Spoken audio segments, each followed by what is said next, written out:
I expected to happily surprise my loving parents with their favorite pastries from that little bakery downtown. Instead, I unlocked their heavy oak front door, only to find them lifeless and cold on the hardwood floor of their foyer. The bowls of seafood gumbo they had been eating were overturned on the antique rug. My screams tore through the quiet Atlanta neighborhood. Hours later, the medical examiner looked up at me with a grim expression and confirmed it was not a tragic double stroke.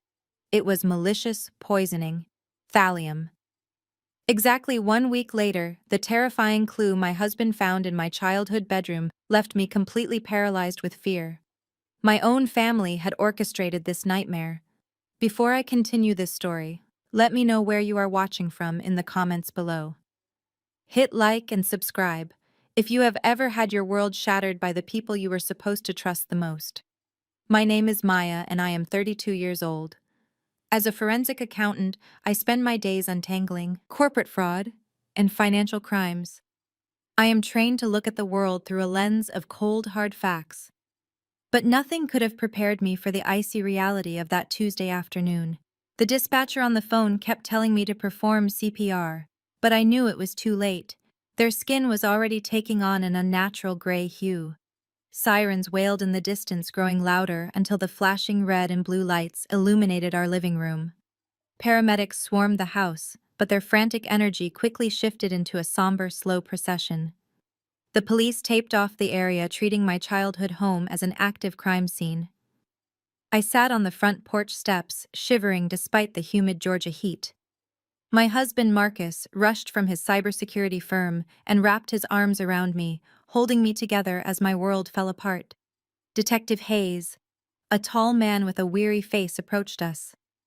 He explained that the initial tox screen showed massive levels of a heavy metal toxin. Someone had deliberately laced their dinner. Someone wanted them dead. As the weight of the word homicide crushed the breath out of my lungs, a sleek silver Mercedes SUV aggressively pulled into the driveway, its tires screeching against the pavement. My younger sister Chloe stepped out wearing oversized designer sunglasses and a pristine white matching set. Right behind her was her husband Bradley. Bradley was a white man who always styled himself as a Wall Street genius, though his actual job title seemed to change every 6 months. Chloe immediately began sobbing, a loud, theatrical wail that seemed directed at the uniformed officers rather than the tragic reality inside the house. She threw her arms around a young deputy who looked incredibly uncomfortable. I stood up, waiting for my sister to run to me so we could mourn our parents together. But Bradley grabbed her arm and pulled her back. He did not look at me. He did not ask how it happened. He did not even look toward the front door, where the bodies of his in-laws were being photographed by crime scene technicians. Instead, he marched straight up to Detective Hayes. His face was devoid of any sorrow or shock. He carried an air of supreme arrogance, adjusting the cuffs of his expensive shirt before he spoke. "Officer, I am the financial executor of this estate," he announced, his voice cutting through the humid air with a sharp, entitled edge. "I need to know exactly when this house will be unsealed. There are highly sensitive business documents and bank tokens inside that I need to secure immediately. My parents own a massive restaurant chain, and I cannot have their assets frozen because of this inconvenience." I stared at him, my blood turning to ice. My parents were not even in the morgue yet, and my brother-in-law was already treating their murder as a temporary hurdle to their bank accounts. He called their brutal poisoning an inconvenience. Detective Hayes narrowed his eyes at Bradley, writing something down in his notepad. I stepped forward, my voice shaking with a mixture of profound grief and sudden blinding rage. "Bradley, what is wrong with you?" I demanded. "They were just murdered and you are asking about bank tokens." Bradley finally looked at me, his eyes cold and calculating. He let out a loud, condescending sigh as if dealing with a stubborn child. "Grow up, Maya," he sneered. "Someone has to protect the family empire while you are busy having a meltdown." The absolute lack of empathy in his eyes was chilling. That was the exact moment I truly realized my parents' death was not random, and Bradley was already planning his next move. I took a step closer to Bradley, my hands clenching into fists at my sides. You are standing 30 feet away from where my mother and father took their last painful breaths, and all you can think about is their money. I kept my voice low, but the fury vibrating through my chest made every word sound like a threat. Bradley did not even flinch. He simply adjusted his designer watch and turned his body fully toward Detective Hayes, completely ignoring my presence. "Officer, you need to understand the complex family dynamics here," Bradley said, his voice suddenly dripping with fake concern and forced patience. "Maya has not been a real part of this family for over 5 years. She is completely estranged. She cut ties with her own parents because they would not take her side when she maliciously refused to help her little sister." I stared at him in sheer disbelief. He was doing it. He was spinning a calculated narrative while my parents' bodies were literally still inside the house. Detective Hayes stopped writing and looked up, his weary eyes shifting between me and Bradley. "Is this true?" he asked, his tone noticeably colder than it had been 5 minutes ago. I opened my mouth to explain, but Bradley talked right over me, raising his voice so the other uniformed officers on the lawn could hear him. "My wife Chloe asked Maya for a simple loan a few years ago to keep her small business afloat." Bradley continued, pointing a perfectly manicured finger in my direction. "Maya here makes mid-six figures as a corporate accountant, but she let her own sister's boutique go bankrupt out of pure spite. Her parents were absolutely disgusted by her deep greed and they essentially cut her off. She has been extremely bitter and completely desperate ever since." "That is a complete and utter lie," I shouted, unable to hold back the anger any longer. "I refused to give you $50,000 because I knew you were using Chloe to fund your failed day trading habits. You have been leeching off my family since the day you met her." Chloe let out another theatrical wail, burying her face deep into Bradley's shoulder. "Please stop it, Maya," Chloe sobbed, her voice muffled against his expensive suit jacket. "Can you just stop attacking us for one single day? Mom and Dad are gone and you are just making a massive scene. Why do you always have to ruin everything?" The manipulation was so incredibly seamless it made my stomach turn. Chloe was 28 years old, but she still played the helpless golden child to absolute perfection. She clung to Bradley like a terrified toddler, allowing him to stand tall as the responsible, brave protector of the family. The officers exchanged quiet glances. I could see the subtle shift in their physical posture. The warm empathy they had shown me when I first found the bodies was completely gone. Now they were looking at me as the angry, resentful outcast daughter who had a strong financial motive to hate her parents. Detective Hayes flipped to a fresh page in his small notebook. "When was the exact last time you spoke to your parents, Maya?" he asked. His use of my first name instead of formal titles felt very pointed. I swallowed hard, trying to steady my racing heart. "I brought pastries to surprise them," I said. Bradley let out a harsh, mocking laugh. "Did you surprise them with a visit or surprise them with a frantic request for cash?" Bradley sneered loudly. "Maybe you finally realized you needed your inheritance a little early." Marcus stepped directly in front of me, physically shielding me from Bradley's smug face. "Back off," Marcus warned, his voice calm. "My wife just found her parents dead. If you say one more word to her, I will physically remove you from this property myself." "Gentlemen, please," Detective Hayes intervened, stepping between them. "Emotions are extremely high right now.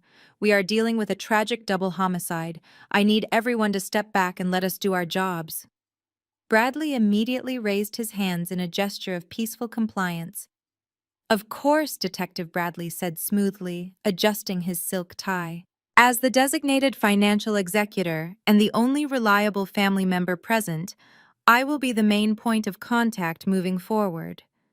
My wife is too devastated to handle the logistics, and her sister is clearly unstable. Here is my business card. Please call me the moment the house opens." Hayes took the card and nodded deeply. I stood there shivering in the heavy heat, realizing with absolute terror that Bradley was not just insulting me to my face. He was laying the groundwork to frame me for murder. The next morning, the reality of what happened settled into my bones like lead. I did not sleep. I could not close my eyes without seeing my parents on that hardwood floor.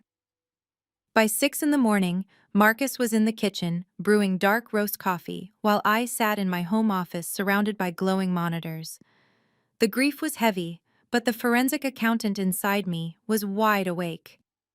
My parents built a massive soul food empire from a single food truck in the 90s. Their business accounts held millions of dollars in liquid assets and operational funds. I knew Bradley was a shark, and given his bizarre behavior at the crime scene, my immediate priority was to freeze all the corporate bank accounts to protect my parents' legacy. I pulled up the central financial portal for the restaurant chain. My fingers flew across the mechanical keyboard, typing in the master administrative credentials my father had entrusted to me 5 years ago when I helped restructure their tax liabilities. The screen loaded for a fraction of a second before flashing a bright red error message. Access, denied password, incorrect. I frowned and leaned closer to the monitor. I retyped the password, making sure the caps lock was off. Access denied. A cold knot formed in my stomach. I quickly navigated to the secondary banking portal, the one used exclusively for payroll and emergency vendor payments. Access denied, account locked. I reached for my phone to call the bank directly, but before I could dial, the screen lit up with a new text message. It was an unknown number, but the arrogant tone was unmistakable. The message contained a high-resolution screenshot of my failed login attempts from just moments ago, complete with my unique IP address and the exact timestamps. Underneath the image was a text that made my blood run cold. I am the financial executor now. Stop trying to steal from your dead parents. Stay away from the business or I will have you arrested for cyberstalking. It was Bradley. He had not even waited 24 hours after their murder to seize total control of the company's servers. The sheer speed of his takeover was staggering. To change corporate banking credentials and server passwords, you need legal authorization. You need notarized documents, death certificates, or a very specific power of attorney. My parents' bodies were barely cold. The autopsy was not even finished yet. There was absolutely no legal way Bradley could have obtained the necessary paperwork to execute a hostile takeover of a multi-million-dollar company overnight, unless he had planned it in advance. Marcus walked into the office carrying 2 mugs of coffee. He took one look at my pale face and set the mugs down on the desk. "What is it?" he asked, his voice tight with concern. I handed him my phone. Marcus read the message, his jaw clenching. He leaned over my shoulder and looked at the lock screens on my monitors. "He locked me out," I whispered, staring at the blinking cursor on the error page. "He changed every password, every security question, every backup email. He took the entire company overnight." Marcus ran a hand through his hair, analyzing the situation from his perspective as a cybersecurity expert. "Maya, this takes days of preparation," he said quietly. "He would need the primary tokens and the physical hardware authenticators from your dad's safe. He would need an IT team ready to migrate the permissions the moment he gave the signal. He did not just react to their deaths, Maya. He was waiting for them." The realization hit me with the force of a freight train. Bradley did not just want to protect the family empire from an estranged daughter. He wanted unrestricted access to millions of dollars in untraceable cash, and he wanted it immediately. He knew I was the only person with the financial expertise to spot his irregularities, so he painted me as the greedy outcast to the police and locked me out of the system before I could even process my grief. I took a deep breath, letting the cold, analytical part of my brain take complete control. Bradley thought he had outsmarted me. He thought because he changed a few passwords I was powerless. But he forgot who he was dealing with. I am a forensic accountant. I track invisible money for a living. People like Bradley always leave a digital footprint. They always make a mistake driven by their own blinding greed. I opened a secure encrypted terminal. Marcus watched me closely. "What are you doing?" he asked. "I'm going hunting," I replied, my voice steady. "If Bradley wants a war, he just started one with the wrong woman. I will destroy him." 3 days later, the doors of the Greater Zion megachurch opened to a sea of 500 people. The air was thick with the scent of lilies and the hum of gospel music. My parents were pillars of the African American business community in Atlanta, and it felt like half the city had shown up to pay their respects. Mayors, politicians, and fellow restaurateurs filled the pews. I walked down the center aisle with Marcus holding my hand tight. Every step felt like walking through quicksand. My eyes were fixed on the two closed mahogany caskets at the front of the sanctuary. When I reached the front row, the family section was already occupied. Chloe sat in the center wearing a black lace dress. Bradley sat right beside her wearing a sharp, tailored suit. He was shaking hands and accepting condolences from the city council members, acting like the grieving heir to the empire. I felt a surge of nausea, but forced myself to sit at the end of the pew. I was not going to let them ruin my final goodbye to my parents. I had spent the last 2 sleepless nights writing my eulogy, pouring every ounce of love and heartbreak into those pages. When the pastor concluded his opening prayer, he announced that a family member would come forward to share a few words. I stood up, clutching my folded papers. I was ready to honor them. I took 2 steps toward the altar before a hand clamped down on my shoulder. I turned in shock. 2 large men in black suits and earpieces had stepped out from the shadows of the side aisle. They blocked my path to the microphone. "Excuse me?" I whispered, trying to pull my arm away. "I am the eldest daughter. I am giving the eulogy." One of the security guards shook his head and crossed his arms, standing firm like a brick wall. Before I could demand an explanation, the sound of a microphone feeding back echoed through the sanctuary. I looked up to the pulpit. Bradley was standing there. He adjusted the microphone with a practiced motion, looking out over the sea of 500 faces. "Thank you all for coming to honor my beloved in-laws," Bradley said, his voice echoing through the church. "Unfortunately, my sister-in-law Maya will not be speaking today." The congregation fell silent. 500 pairs of eyes turned to look at me standing in the aisle, being boxed in by 2 hired thugs. I felt the heat rise in my cheeks. "As many of you know, this horrific tragedy has taken a toll on our family." Bradley continued, his tone dripping with fake sympathy. "Maya has been struggling with her mental health for years. Her estrangement from her parents was painful for everyone, and given the shocking nature of their passing, she is experiencing a psychological break. We cannot allow her to traumatize herself or this congregation any further. Please pray for her healing." His lie paralyzed my brain. Murmurs and whispers rippled through the pews. Older women in the congregation shook their heads, looking at me with pity. The city council members exchanged glances. Bradley had weaponized my grief and painted me as a mentally unstable outcast in front of the community. I saw red. I crumpled the papers in my hand and lunged forward, trying to push past the security guards. "Let me go," I demanded, my voice rising above a whisper. "Tell them the truth, Bradley. You locked me out of the company. You are a liar." My outburst only seemed to confirm his narrative. The security guards gripped my arms tighter, pushing me back. Marcus grabbed me from behind, wrapping his arms around my waist and pulling me tight against his chest. "Stop, Maya," Marcus whispered into my ear. "Do not give them what they want. Look around. He is putting on a show and he wants you to look crazy. If you fight these guards in a church, you will prove him right. You need to walk away now." I stopped struggling, but my body shook with the force of my rage. I looked up at Bradley standing at the pulpit.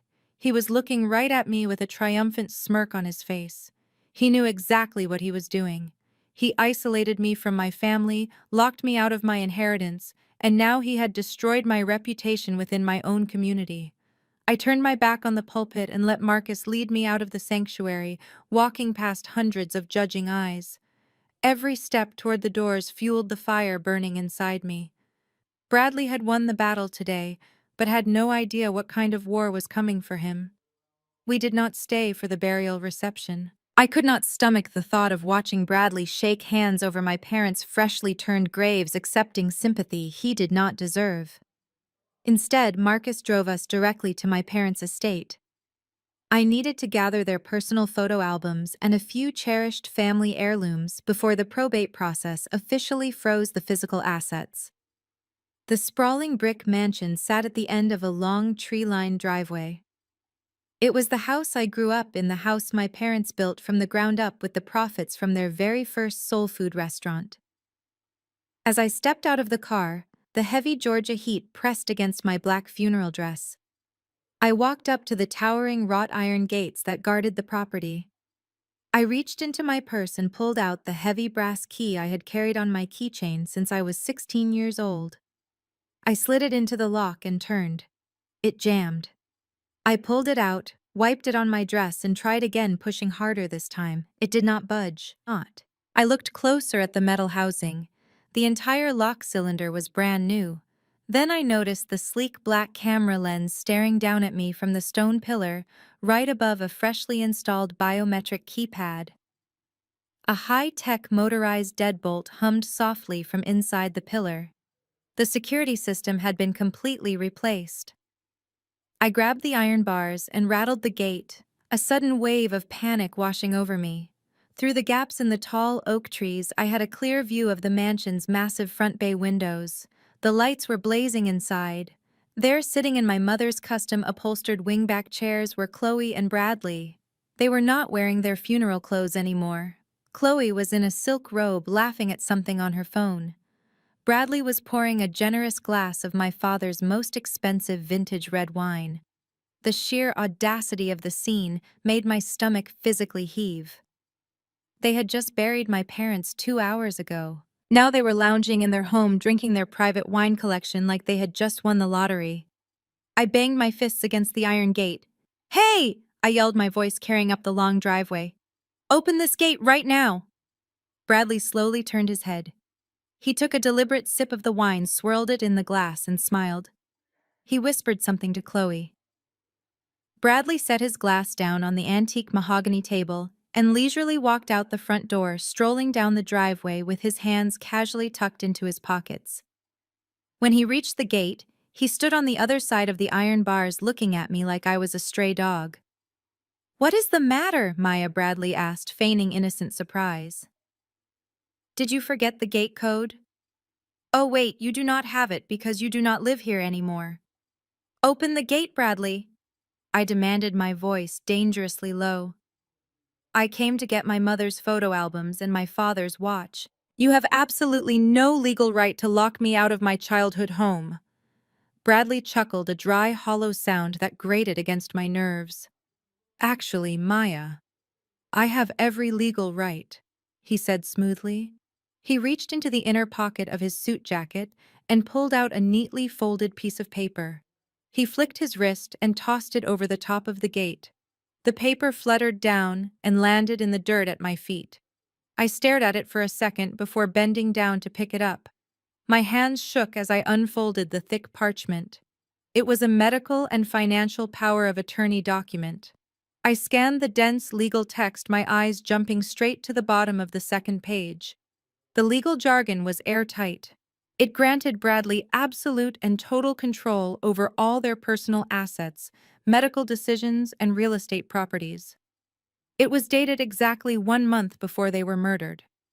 I stared at the signatures. They looked real, but the strokes were slightly uneven, as if signed in a major hurry or under immense pressure. "You see, Maya, your parents finally woke up and realized you were a lost cause," Bradley sneered through the bars. "They knew Chloe was not good with numbers, so they asked me to step in and manage the estate. They wanted to make sure their legacy was protected from greedy, estranged relatives like you." "You forged this!" I spat, clutching the paper so hard it crumpled in my fist. "My parents would never sign over the entire estate to you." "Prove it," Bradley challenged, his eyes gleaming with malicious delight. "Prove it in court, Maya. Drain your savings fighting me. But until a judge says otherwise, this piece of paper means I own this house. I own the business, and I own every single memory inside those walls. Now get off my property before I call the police and have you arrested for trespassing." He turned his back on me and walked slowly up the driveway, taking a victorious sip of his wine before disappearing back into the mansion. I stood outside the iron gates of my own home, holding a piece of paper that had just erased my entire past. Marcus placed a gentle hand on my shoulder. "Let him have his little victory today," Marcus said quietly. "We are taking this straight to the lawyer tomorrow morning." The next morning, my lawyer's office offered no comfort. Marcus and I sat across from David Sterling, an attorney who knew my family. He adjusted his glasses and stared at the crumpled power of attorney document I retrieved from the dirt outside my home. The silence in the room was suffocating.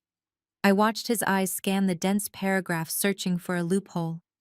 David let out a sigh and placed the paper flat on his desk. "This is completely ironclad, Maya," he said, his voice filled with genuine regret. "It gives Bradley absolute legal authority over all personal and corporate assets. The notary stamp is authentic, and the witnesses are two clerks from a reputable firm downtown." I leaned forward, resting my elbows on my knees. "Look at the signatures, David," I urged him. "Look at my father's handwriting. He was a proud man who took his time signing legal documents. The loops on his letters were always perfectly even. These signatures are jagged. They look rushed. They look signed under extreme duress or heavy medication." David nodded, pulling a magnifying glass to inspect the ink. "You are right. The pen strokes show hesitation and uneven pressure," he admitted. "But proving coercion in a court of law is incredibly difficult. Bradley has the paperwork, and right now he holds all the cards. We would need to file a massive injunction to stop him from liquidating the estate, and that process could take months." While David explained the timeline, my phone buzzed. The screen lit up with a notification from Chloe.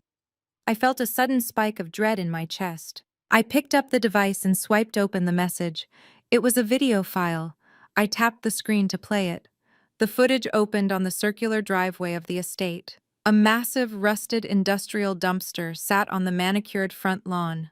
3 men marched out the front doors carrying heavy boxes. I zoomed in, my breath catching in my throat.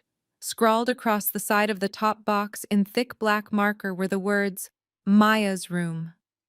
I watched in absolute horror as the men reached the edge of the dumpster and casually tossed the boxes over the side. The impact sent a cloud of dust into the air. One of the boxes split open, spilling its contents. I saw my high school debate trophies, my vintage book collection, and the beautiful hand-carved wooden jewelry box my father had made for my sweet 16. The men laughed as they tossed the items into the steel container. The video cut off abruptly. Immediately, a text bubble popped up from Chloe. "Bradley says we need to clear out the trash to stage the house for selling. Sorry, not sorry." The sheer cruelty of the message hit me like a physical punch to the gut. They were not just taking the money. They were actively erasing my existence from the family. They wanted to obliterate any physical proof that I had ever been loved by my parents. Marcus saw the color drain from my face and leaned over. "They are throwing everything away," Marcus whispered, his voice trembling with contained fury. "Everything you left behind." I stared at the screen, my vision blurring with angry tears. Bradley was moving faster than a legal injunction could ever stop him. He was staging the house for a rapid sale, trying to convert the physical real estate into untraceable liquid cash. He knew he had a small window before I could mobilize a legal defense, and he was ruthlessly exploiting it. David looked at me with deep concern. "What is it, Maya? What did they do?" I slowly turned my phone around and slid it across the glass desk so David could read the message. I wiped my eyes and sat up perfectly straight. The overwhelming grief that had been paralyzing me for the past 4 days suddenly evaporated. It was replaced by a cold, calculating clarity. "David," I said, my voice completely devoid of any emotion, "I do not want you to file an injunction. Let him think he has total control. Let him think he has completely erased me." David looked deeply confused. "Maya, if we do not file an injunction, he will sell the house and the business." I stood up and quickly grabbed my black leather purse. "Exactly," I replied. "Let him find a buyer. Let him put the pieces in motion. My brother-in-law thinks he is a financial genius playing a game of checkers. But I am a forensic accountant and we are playing chess. I am not going to fight him for the house, David. I am going to let him dig his own grave and then I am going to bury him in it. 2 days later, I found myself sitting in the sterile glass conference room of my parents' official estate lawyer, Mr. Harrison. Marcus sat to my left, his jaw clenched tight. Across the heavy oak table sat Chloe and Bradley. Chloe was dressed in black designer clothing, playing the role of the grieving daughter, while discreetly checking her phone under the table. Bradley was leaning back in his leather chair, exuding an unbearable arrogance. He wore a smug smile that made my blood boil. Mr. Harrison, a usually confident man, walked into the room sweating profusely. He carried a thin folder and would not look me in the eye. That was my first warning sign. Mr. Harrison cleared his throat and opened the folder. His hands were visibly shaking. He announced that we were there to read the final will and testament of my parents. I leaned forward expecting to hear the terms of the trust they had established years ago, but he pulled out a single freshly printed sheet of paper. He stated that this new will had been drafted and finalized exactly 3 weeks before my parents were murdered. I felt a cold chill wash over me. 3 weeks. Mr. Harrison began to read the document aloud. His voice cracked as he reached the distribution of assets. To our daughter Chloe, we leave the entirety of our financial holdings, our real estate portfolio, and the complete ownership of the restaurant group valued at $15 million. To our eldest daughter Maya, we leave nothing. The room fell into a dead silence. I stared at Mr. Harrison, waiting for him to correct himself, waiting for the punchline of a sick joke. He swallowed hard and closed the folder. I asked him what he was talking about. I reminded him that my parents had an established estate plan that split everything equally and protected the business. Mr. Harrison refused to make eye contact. He kept looking nervously across the table at Bradley. He stammered, saying the new document superseded all previous versions. He claimed my parents had come into his office highly agitated and demanded the change immediately. I demanded to see the paper. I snatched it from the table before Bradley could reach it. Just like the power of attorney, the signatures were jagged and rushed. It did not make any sense. My parents were meticulous business owners. They would never dismantle their entire legacy on a single page. "You are lying," I said, staring directly at Mr. Harrison. "They would never do this. You have known my family for 20 years, and you know this is a complete fabrication. Did Bradley threaten you?" Mr. Harrison flinched, wiping sweat from his forehead. He looked absolutely terrified. Bradley abruptly slammed his hands on the table, making everyone jump. "Watch your tone," Maya Bradley barked, his voice echoing in the glass room. "You are insulting a respected attorney just because you did not get your way. Your parents woke up and realized you were a bitter, estranged woman who cared more about your corporate accounting job than your own flesh and blood. They wanted to protect their $15 million empire from someone who refused to even lend her sister a few $1,000s. They cut you out because you are a toxic presence in this family." I turned my attention to Chloe. She was staring at her manicured nails, completely detached from the reality that her husband had just stolen our parents' life work. "Chloe, how can you sit there and let him do this?" I asked, my voice trembling. "Do you really believe Mom and Dad just erased me 3 weeks before someone poisoned them? Do you not see the timeline here?" Chloe finally looked up, her eyes cold and empty. "Bradley handles the business," she said flatly. "Mom and Dad trusted him. You should just accept it, Maya." Bradley let out a sharp, cruel laugh. He leaned across the table, his face mere inches from mine. "You are officially a beggar, Maya," he whispered, his breath smelling of stale coffee and pure malice. "You have absolutely nothing. No house, no inheritance, no family. You are completely alone. So go back to your little spreadsheet job and leave the real money to the adults. If you try to fight this, I will drag your name through the mud until you cannot even get a job balancing checkbooks." Marcus stood up, kicking his chair back so hard it crashed into the glass wall. "We are done here," Marcus said, grabbing my hand. He glared at Bradley with a lethal intensity. "Enjoy the fantasy while it lasts, Bradley. because when the reality hits, it is going to break your neck. We quickly walked out, leaving Bradley smirking in his newly stolen kingdom. I stopped at the heavy wooden door of the law office, refusing to take another step. I turned back around and marched straight to the conference table. I am not signing the acknowledgement of this will, I stated, my voice echoing against the glass walls. Mr. Harrison looked up in panic, clutching his pen. You have to sign it, Maya, to acknowledge you were present for the reading, he pleaded. I shook my head, crossing my arms tightly over my chest. I will not put my name on a fraudulent document. Bradley let out a low whistle, leaning back in his chair. He reached down and lifted a thick manila folder from his leather briefcase. He tossed it onto the center of the table with a heavy thud. It slid across the polished wood, stopping in front of me. I do not care if you sign the paper, Maya, Bradley said, his eyes locking onto mine. Because your signature is already on plenty of other documents. I stared at the folder. What is this? I demanded. Open it, he challenged, leaning forward and resting his elbows on the table. I reached out and flipped it open. The first page was a highly detailed financial background check on the family restaurant group. The second page was a comprehensive credit pull on my parents' personal assets. The third page was a forensic audit request logging my exact IP address. My heart hammered. These were routine inquiries I had performed months ago when my father asked me to review their tax liabilities. They were completely benign. But looking at them now, completely out of context, they painted a very different picture. Bradley tapped his finger against the top page. It looks like someone was doing a lot of snooping. He noted, his voice dripping with faux innocence. It looks like an estranged daughter who was cut out of the family was desperately trying to figure out exactly how much cash her parents had liquid. It looks like she was plotting a hostile takeover. You know, my father asked me to run these reports. I fired back, my hands shaking with absolute rage. He asked me to help restructure the payroll taxes because you were mismanaging the vendor accounts. Bradley chuckled, shaking his head slowly.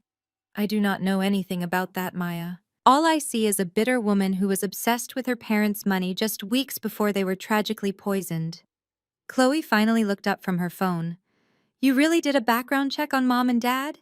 She asked, her voice trembling with manufactured betrayal. Maya, how could you do that? They gave you everything and you were treating them like a corporate target. Shut up, Chloe, I snapped, refusing to play into her ridiculous performance. You both know exactly what these documents are. They prove nothing. Bradley smiled, a wide, predatory grin that did not reach his eyes. Oh, I think they prove a lot, he countered smoothly. They prove motive, Maya. They prove you had a deep financial obsession with the estate right before the murders. They prove you were digging into accounts you had no business looking at. And they prove you were angry enough to do something drastic when you found out they were cutting you off. I stared at him, realizing the depth of the trap he had meticulously set. He had not just forged a will and stolen the assets, he had actively hunted down my professional footprints and weaponized them against me. You are out of your mind if you think a judge will look at a simple credit pull and assume murder, I said, gripping the edge of the table. I do not need a judge to assume anything, Bradley replied softly. I just needed the homicide detectives to see the bigger picture. I felt the blood drain from my face. What did you do? I whispered. Bradley stood up, buttoning his expensive suit jacket. I gave a copy of that exact folder to Detective Hayes yesterday morning. Bradley stated, his voice echoing with absolute finality. I told him how worried Chloe and I were about your erratic behavior. I told him about your desperate need for cash. I told him that you were the last person to visit the house on the day they died. Marcus stepped forward, placing a hand on my shoulder. You framed her, Marcus growled, his muscles tensing. Bradley raised his hands in a gesture of total surrender. I did not frame anyone, Marcus. I simply provided the police with factual financial records. It is their job to investigate a suspect with a clear motive. I watched Bradley walk past us, his footsteps echoing down the hallway.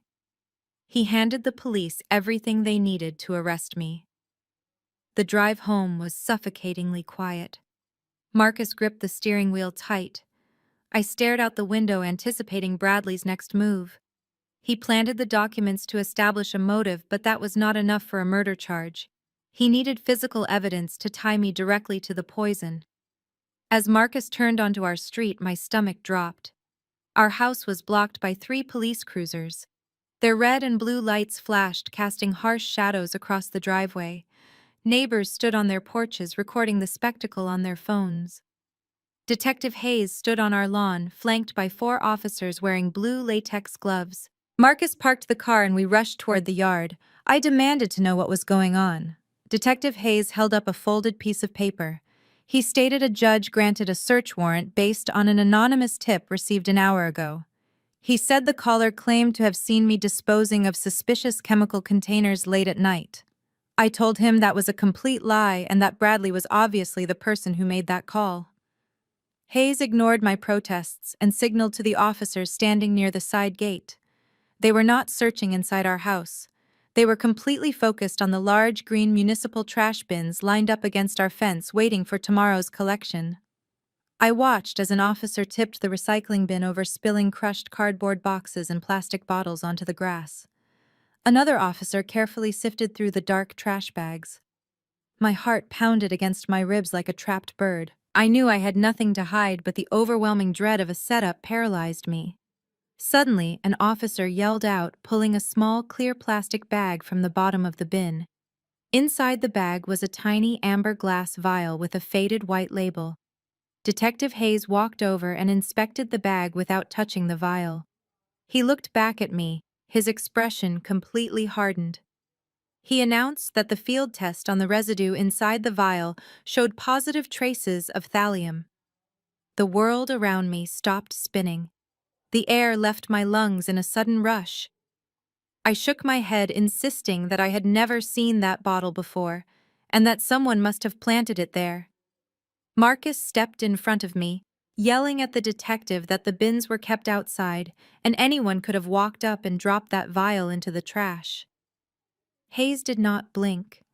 He pulled a pair of heavy steel handcuffs from his belt and told Marcus to step back or face obstruction charges. I felt the cold metal clamp down hard around my wrists, locking securely into place. The sharp click of the handcuffs echoed in my ears, drowning out everything else. They walked me across my own front lawn, parading me like a dangerous criminal in front of everyone I knew in the neighborhood.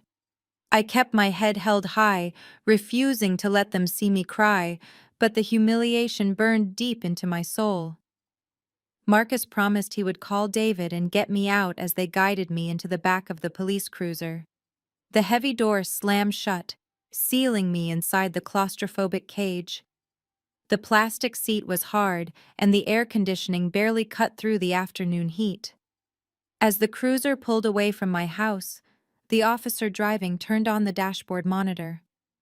A local news station was broadcasting live. I leaned forward, trying to see the small screen through the metal grate. My blood ran completely cold. Standing in front of the police headquarters, surrounded by reporters with microphones, was my sister Chloe. She was wearing her black funeral dress, wiping carefully manufactured tears from her eyes. The reporter asked her about the breaking news of an arrest in the poisoning case. Chloe looked directly into the camera, her voice trembling with a perfect mix of sorrow and betrayal. She told the reporters that our family was completely devastated. She said she always knew I struggled with severe jealousy and deep mental instability, but she never imagined I could do something this monstrous just to get my hands on the family money. She looked right through the lens, making sure her performance reached every screen in the city. Bradley stood right behind her, placing a comforting hand on her shoulder, playing the protective husband. He had orchestrated the entire raid perfectly. He planted the poison, tipped off the police, and sent his wife out to the media to ensure I was convicted in the court of public opinion before I ever saw a judge. I sat in the back of the police car, realizing that my family truly wanted me locked away for the rest of my life. The interrogation room was exactly as cold and sterile as they portray on television. The fluorescent lights buzzed overhead, casting a sickly pale glow across the scratched metal table. I sat in a rigid plastic chair with my hands resting flat on the table. They had finally removed the handcuffs, but the metal had left angry red bracelets bruised into my skin. I stared at the two-way mirror, knowing Marcus was likely tearing the precinct apart, trying to get to me. The heavy steel door groaned open and Detective Hayes walked in. He tossed a thick manila folder onto the table and sat down across from me. He let out a long, exhausted sigh and leaned back, folding his arms. "Maya, we have the vial." He started, his voice low and practiced. "We have the financial records showing you were looking into their accounts. We have a statement from your own sister saying you have been increasingly hostile and desperate for cash. It is over. If you confess now, I can talk to the district attorney about taking the death penalty off the table." I did not blink. I did not cry. The sheer audacity of his threat crystallized my focus. The terrified, grieving daughter vanished, and the forensic accountant took complete control. I looked Detective Hayes dead in the eye. "Detective, I hide things for a living," I said, my voice dangerously calm and steady. "I investigate shell corporations' offshore tax havens and encrypted crypto wallets. My entire professional career is built on burying and unearthing microscopic details that federal agencies miss. So I want you to ask yourself a very simple, logical question. If I orchestrated a brilliant, untraceable poisoning using a rare heavy metal toxin, do you honestly believe I would throw the murder weapon into my own green municipal recycling bin right in front of my house on trash day?" Hayes frowned slightly but quickly recovered. "Criminals make stupid mistakes under pressure, Maya." "I am not a criminal and I do not make sloppy mistakes," I fired back, leaning across the metal table. "But let us talk about who does. Did you look at the dates on the financial documents Bradley handed you? Those credit pulls were from 6 months ago, when my father specifically asked me to audit his vendor payroll. Did you happen to ask Bradley how he managed to obtain a comprehensive medical and financial power of attorney that was allegedly signed 4 weeks ago but only surfaced the exact day my parents were murdered? Did you ask him how he instantly changed every single corporate banking password less than 12 hours after their bodies were discovered?" Hayes opened his mouth to speak, but I did not give him the chance. I kept hammering him with the facts. Bradley planted that vile detective. He called in the anonymous tip. He sent his wife out to the news cameras to feed you a motive because he needs me in a jail cell. If I am locked up, I cannot contest the fraudulent will he just produced. He is liquidating a $15 million estate right under your nose, and you are helping him do it. A flicker of doubt finally crossed the detective's weary face. He looked down at the folder and back up at me. Before he could formulate a response, the heavy steel door swung open so hard it slammed against the concrete wall. Marcus stepped into the room. Right beside him was Julian, a high-powered defense attorney, known for destroying prosecutors in court. Julian did not even look at the detective. He pointed a manicured finger at Hayes. "This interview is over," Julian declared, his voice booming with absolute authority. "My client is leaving. You have zero physical evidence tying her to that planted vial, other than an anonymous call that my private investigator is already tracing. If you attempt to hold her for another minute, I will personally sue this department for malicious prosecution and civil rights violations." Hayes stood up, his jaw tight. He knew he had been outmaneuvered. He did not have enough for a formal charge yet. He grabbed his folder and walked out of the room without another word. Marcus rushed forward and wrapped his arms around me, pulling me tight against his chest. I buried my face in his shirt, letting out a breath I felt like I had been holding for hours. Julian led us out of the precinct through the back exit to avoid the swarm of reporters Bradley had staged out front. The cool night air hit my face as we walked quickly to Marcus' parked car. When we were finally safe inside the quiet cabin of the vehicle, Marcus slammed his hands against the steering wheel in frustration. "We cannot rely on the police to figure this out," Marcus said, his voice shaking with anger. "They are moving too slow. By the time they realize Bradley is playing them, he will have sold the entire company and vanished with the cash." I stared out the passenger window at the passing streetlights. The fear that had gripped me all day was completely gone. In its place was a cold, calculated fury. Marcus was right. The justice system was built to be slow, and Bradley was exploiting that exact weakness. He was using white-collar tactics to cover up a blue-collar murder. I turned to Marcus. my mind already mapping out the financial destruction of my brother-in-law. You are right, I said, my voice hollow but resolute. The law is too slow. They want to play white-collar games. Fine, I am going to financially execute them. Exactly 1 week had passed since the horrific discovery in my parents' foyer. The physical trauma of being arrested and paraded on the evening news had faded into a cold, relentless determination. It was Tuesday night, and we were locked inside Marcus' home office. The room was dark, except for the harsh blue light radiating from 3 massive computer monitors. Marcus sat in his ergonomic chair, his fingers flying across the mechanical keyboard with blistering speed. He was a former military cybersecurity specialist, and right now he was treating my parents' estate like a hostile digital target.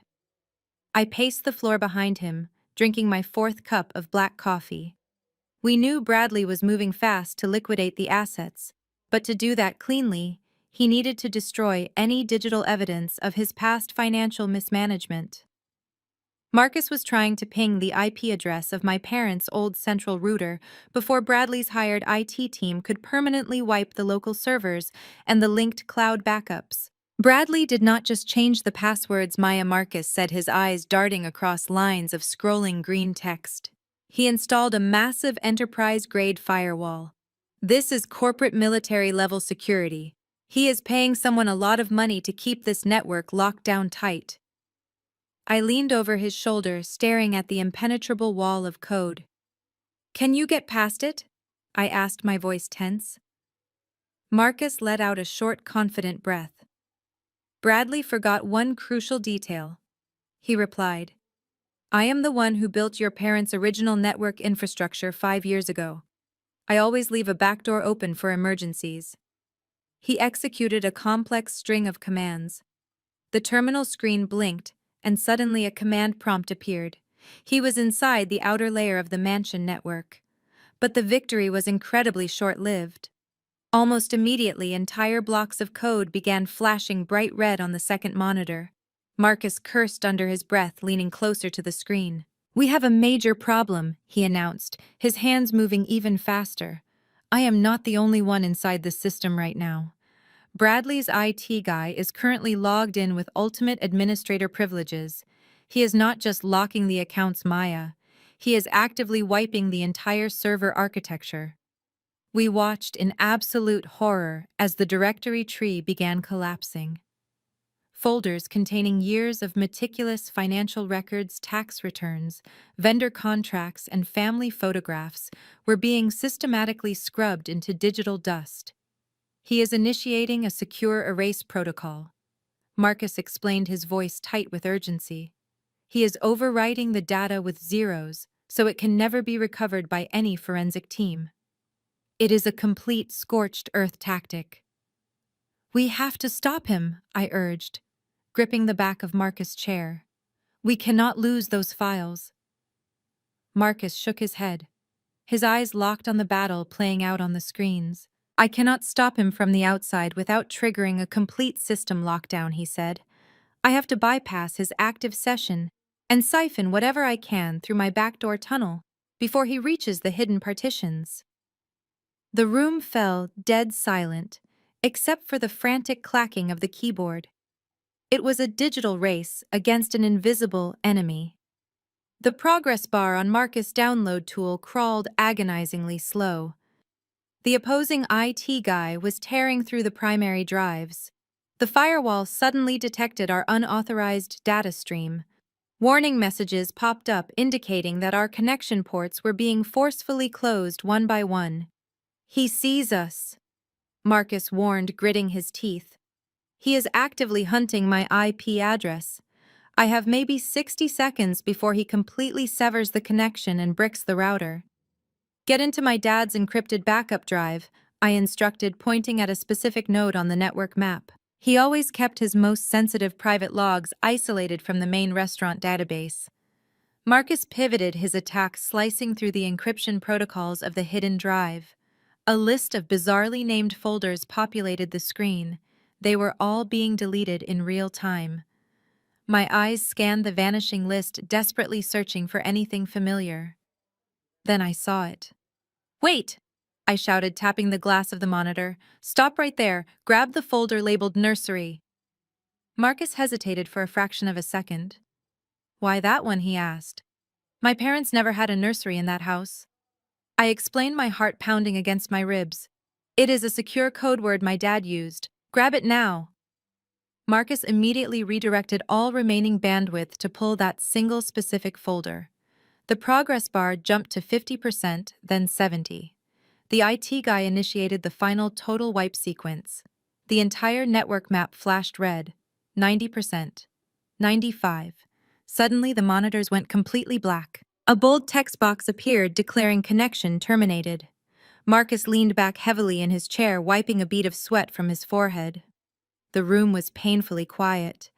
I held my breath, staring at the blank terminal. "Did you get it?" I whispered. Marcus minimized the terminal window, revealing his clean desktop background.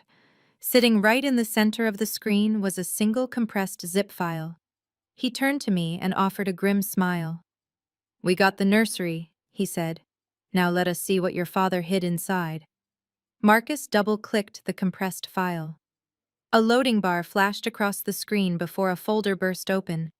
Inside were dozens of video files, meticulously labeled with dates and timestamps. I leaned closer to the monitor, my eyes scanning the list. Marcus clicked on the very first thumbnail to check the camera feed. The video player launched, opening a wide-angle shot of a room. I recognized it instantly. It was my father's private study on the ground floor of the mansion. The angle looked down at the heavy oak desk and leather chairs. It was recording from the top shelf of the massive mahogany bookcase. Sitting right on the edge of that specific shelf for the past 2 decades was my old childhood teddy bear. My father always joked the bear was his silent security guard. I never realized he had installed a motion-activated nanny camera right behind its glass eye. Marcus closed the sample video and sorted the extensive list of files by their creation date. He scrolled to the bottom. The very last file was recorded on a Sunday evening. It was time-stamped exactly 48 hours before my parents were poisoned. My chest tightened. "Play it," I whispered, my voice barely audible in the dark room. Marcus clicked the file and expanded the video to fill the entire screen. The footage was crystal clear, and the audio picked up every single sound in the room. My father was sitting alone at his desk. He was surrounded by thick financial ledgers and tax documents. He had his reading glasses pushed up on his forehead, and he was furiously rubbing his temples. He looked incredibly old and deeply exhausted. Suddenly, the heavy oak door of the study swung open. Bradley walked into the frame. He did not look like the arrogant, polished Wall Street executive who had mocked me at the funeral. He looked completely unhinged. His expensive tie was yanked loose, his hair was disheveled, and his shirt was soaked with sweat. He quickly closed the door behind him and locked it. My father immediately stood up. He grabbed a thick leather-bound ledger and slammed it down onto the desk. The loud crack echoed through the computer speakers, making me flinch. "I told you never to step foot in this house again," my father yelled, his voice vibrating with a terrifying rage. Bradley held up his hands, taking a cautious step forward. "Richard, please listen to me," Bradley begged, his voice shaking with desperation. "It was just a temporary margin call. The market took an unexpected dive, and I just needed a bridge loan for 48 hours. I was going to put every single penny back before the quarterly audit." My father laughed, but it was a bitter, disgusted sound. "A bridge loan," he shouted, pointing a shaking finger at Bradley. "You forged my signature and used the commercial real estate deeds as collateral. You took out a massive shadow loan against the entire restaurant group. You secretly leveraged my restaurants to cover your Wall Street losses." Bradley dropped his hands, his face turning a sickly shade of gray. He tried to speak, but my father cut him off completely. "I built this empire from a single food truck," my father roared, leaning over the desk. "I worked 80-hour weeks so my daughters would never have to struggle. And you thought you could just gamble it away to cover your pathetic day trading failures." Bradley took another step closer, his voice dropping to a frantic whisper. "Richard, if the bank calls in that loan, I am dead. The people I borrowed the margin money from are not bankers. They are extremely dangerous people. If you just give me 1 week, I can liquidate some assets and cover the spread. You have to help me or they will kill me." My father stared at him with absolute disgust. He slowly reached across the desk and picked up his phone. "I am not helping you cover up federal fraud, Bradley," my father said, his voice dropping to a lethal calm. "You are a thief and a parasite. I am calling my lawyer right now to draft a new will. And first thing on Monday morning, I am going to the FBI and cutting you out of everything." The color completely drained from Bradley's face. He stared at my father with a look of pure terror. The video captured the exact second the panic in his eyes shifted into a dark, deadly calculation. He slowly backed away from the desk, unlocked the door, and walked out. The video feed clicked off, returning to the black screen. Marcus and I sat in stunned silence. We finally had the undeniable motive. Bradley knew my father was going to the authorities. He knew he was about to lose everything and go to federal prison. So he poisoned them on Tuesday to silence them forever. He forged the new will to ensure control over the estate so he could sell the restaurants and pay his creditors. My parents died because of his reckless greed. Handing this video to the police was not enough. Bradley would just hire expensive lawyers and delay the trial. I had to destroy him financially first. I told Marcus to back up the footage. The trap was set. The next morning, I transformed my home office into a war room. I drank my coffee black and stared at the 4 glowing monitors arranged in a semicircle on my desk. Armed with the undeniable motive from the teddy bear video, I was ready to dismantle Bradley piece by piece. I booted up my specialized forensic accounting software. It was the exact same enterprise program I used to track international corporate fraud for my largest clients. Bradley thought he was a financial mastermind because he wore expensive Italian suits and threw around Wall Street jargon at family dinners. But in the digital world, money always leaves a highly visible trail. It acts like water, always flowing downward and pooling in the lowest and darkest places. I started by searching for the commercial real estate deeds my father mentioned in the hidden video. I needed to see exactly how Bradley had leveraged the soul food restaurant group. It took me less than an hour to find the first major anomaly. A massive shadow lien had been quietly placed against 3 of our most profitable restaurant locations. The legal paperwork was buried under a complex maze of bureaucratic filings, but the primary creditor was listed as a mysterious holding company based in Delaware. I ran the holding company name through a federal tax database and found it was completely empty. There were no listed employees, no physical corporate address, and no operational history. It was a classic shell company designed specifically to hide the true identity of the owner.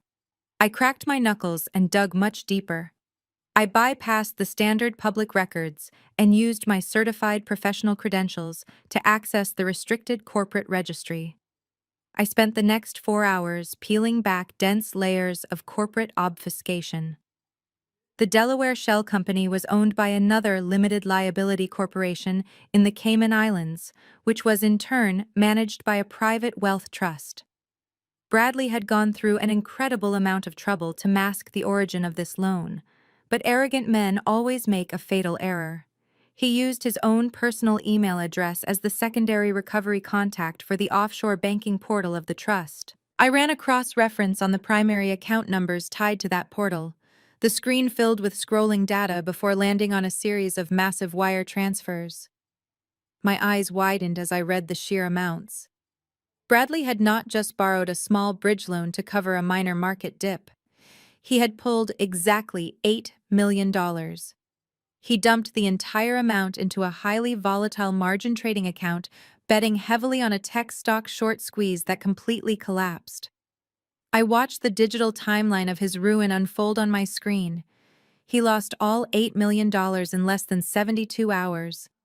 The magnitude of his financial incompetence was absolutely staggering. But what truly froze the blood in my veins was the original source of the money.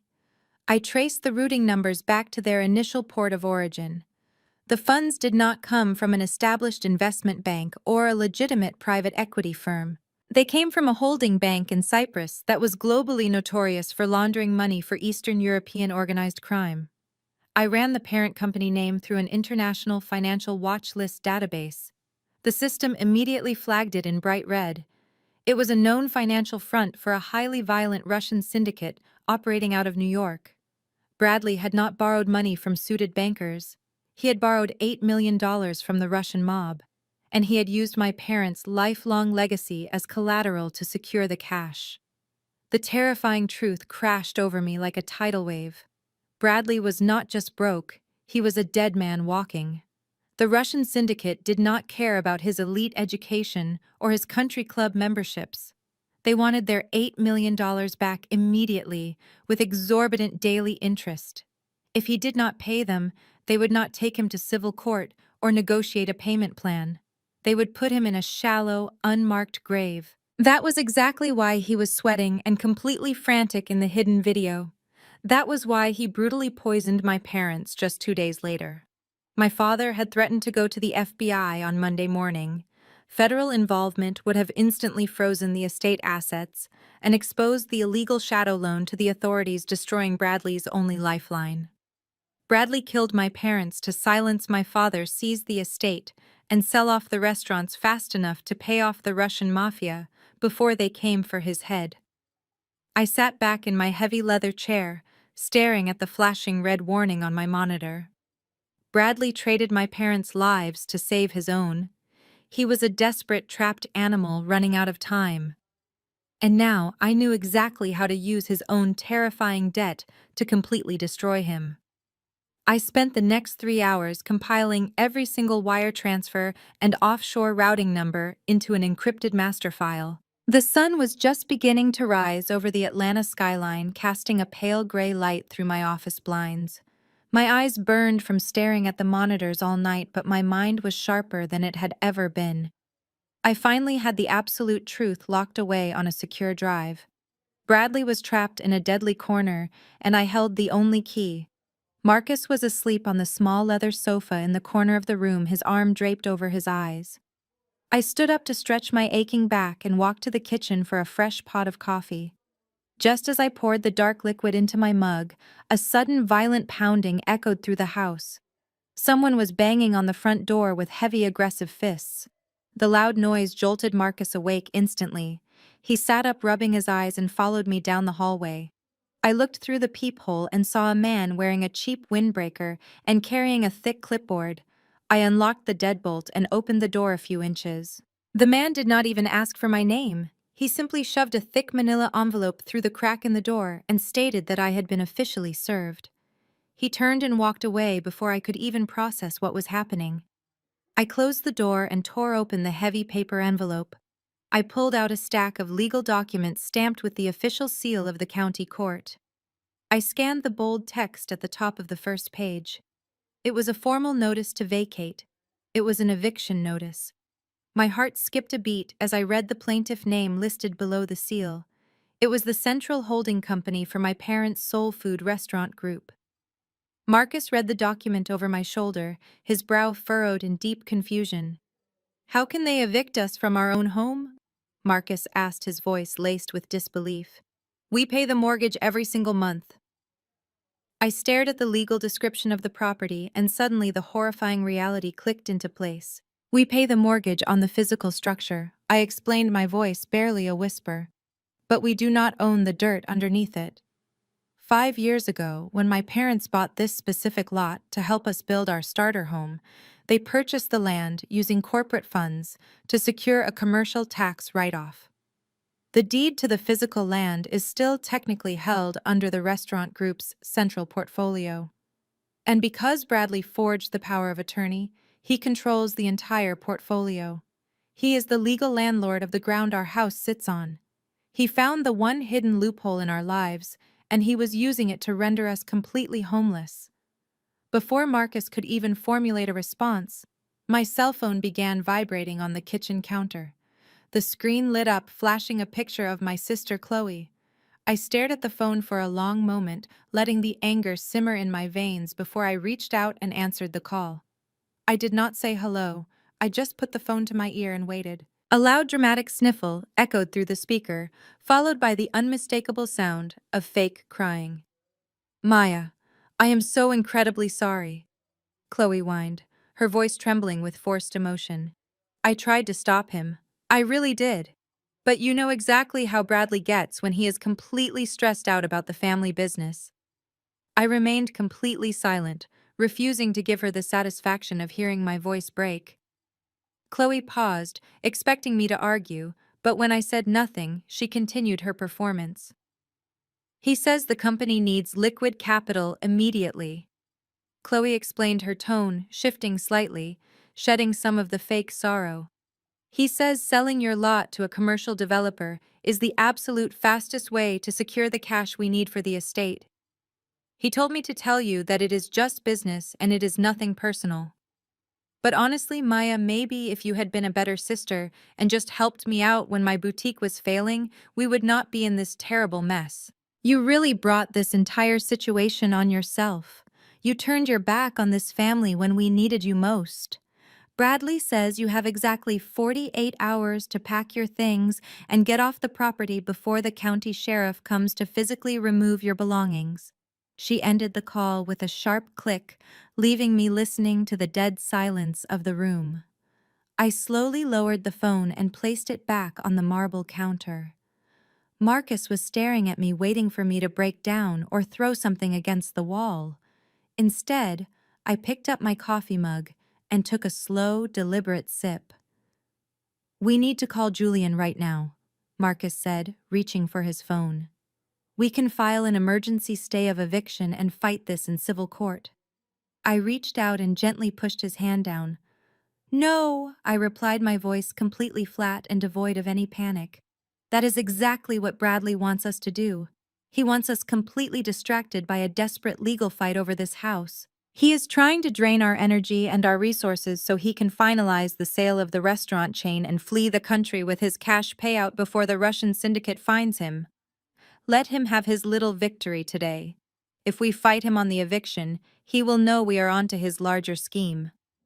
Marcus looked at me with deep concern. "Maya, we have 48 hours before we are legally homeless. Where are we going to go?" "We are going to pack our bags," I said. "Let Bradley think he has completely broken my spirit, because while he is celebrating, I am preparing a trap he will never escape." I pushed the eviction notice aside and turned my attention back to the glowing monitors. The house did not matter right now. Bricks and wood could be replaced, but I needed the final nail in Bradley's coffin. I needed the murder weapon. He had planted the physical vial in my green recycling bin to frame me, but he had to acquire the poison from somewhere. Thallium is an incredibly rare heavy metal. It is highly regulated and not something you can buy at a local hardware store. It requires specific industrial licensing or illegal underground networks. I started digging into the darkest corners of his financial footprint. I knew that if he owed the Russian mob $8 million, he was already deeply comfortable operating outside the law. Marcus pulled his chair up beside mine and helped me establish a secure proxy network so we could safely navigate encrypted routing protocols without triggering alarms. I went back to Bradley's personal bank records, focusing specifically on the 2 weeks immediately preceding the murder of my parents. I was no longer looking for massive wire transfers. I was looking for small, unaccounted transactions. It took hours of grueling line-by-line analysis, but I finally spotted a slight anomaly.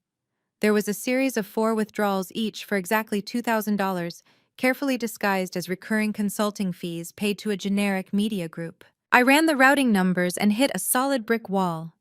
The bank account did not exist. Instead, the money had been funneled directly into a decentralized cryptocurrency exchange. Bradley had converted the cash into a privacy-focused cryptocurrency heavily favored by illicit marketplaces because it was designed to obscure transaction histories. Bradley probably thought his tracks were completely invisible. Most amateur criminals believe crypto is an untraceable magic trick. But as a forensic accountant, I know that blockchain ledgers are permanent public records of every single movement. If you know the specific exit node and the exact timestamp of the conversion, you can unravel the digital knot. I handed the keyboard to Marcus. He deployed a specialized algorithm designed to trace shattered blockchain pathways. We sat in silence watching the terminal window violently scroll through thousands of encrypted data packets. Suddenly, the scrolling stopped. The algorithm had successfully reassembled the transaction chain. I tracked the digital wallet straight to a dark web marketplace that specialized in restricted industrial chemicals and unregulated pharmaceuticals. My heart hammered against my ribs as I opened the final digital ledger. There it was, in plain text. The ledger showed a confirmed purchase of highly pure thallium salts. The transaction was finalized exactly 10 days before my parents ate their final meal. The dark web vendor required a digital confirmation ping to verify that the anonymous buyer had successfully received the illegal package. I isolated that specific confirmation ping and pulled the raw network data. Marcus ran the raw data through his tracking software, tracing the signal backward through a maze of global servers. A map appeared on the screen, drawing a bright red line across the globe until it stopped right in the heart of downtown Atlanta. The IP address matched the central router at Bradley's luxury high-rise apartment. It was the exact same router he had used to lock me out of my parents' corporate accounts. I was staring at the undeniable digital receipt for a double homicide. I felt a massive wave of triumph wash over me, but it very quickly faded into a bitter frustration. I stared at the hexadecimal code on the screen, knowing exactly how Detective Hayes would look at this evidence. He would simply fold his arms and say, an IP address could easily be spoofed. He would argue that any skilled hacker could have breached Bradley's home network to make the dark web purchase and frame him. The police were already heavily biased against me. Presenting them with a highly complex dark web crypto ledger would just look like more of my digital manipulation to a confused jury.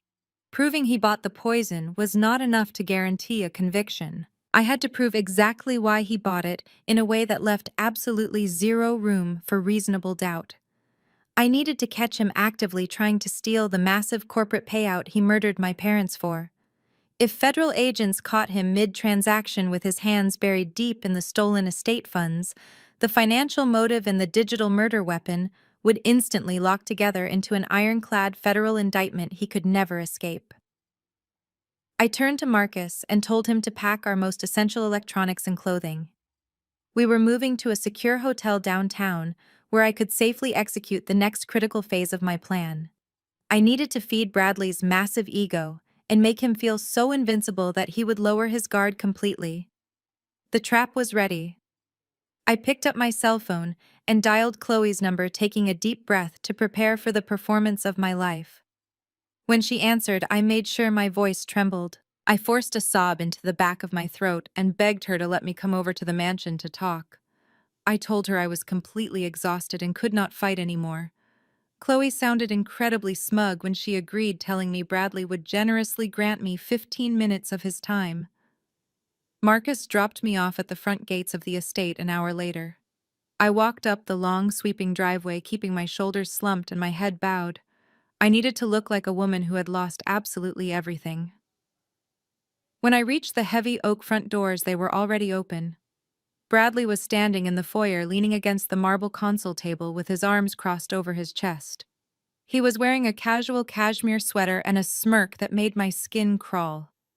Chloe was sitting in the adjacent living room, flipping through a high-end real estate magazine. I stepped inside the house where my parents had just been murdered, feeling a heavy ghost of their presence. But I pushed the grief down and let the fake tears flow. "Please, Bradley," I whispered, letting my voice crack perfectly. "You cannot throw us out on the street in 48 hours. Marcus and I have nowhere to go. I will not contest the will, and I will not bother you about the business ever again. Just please let us keep the house.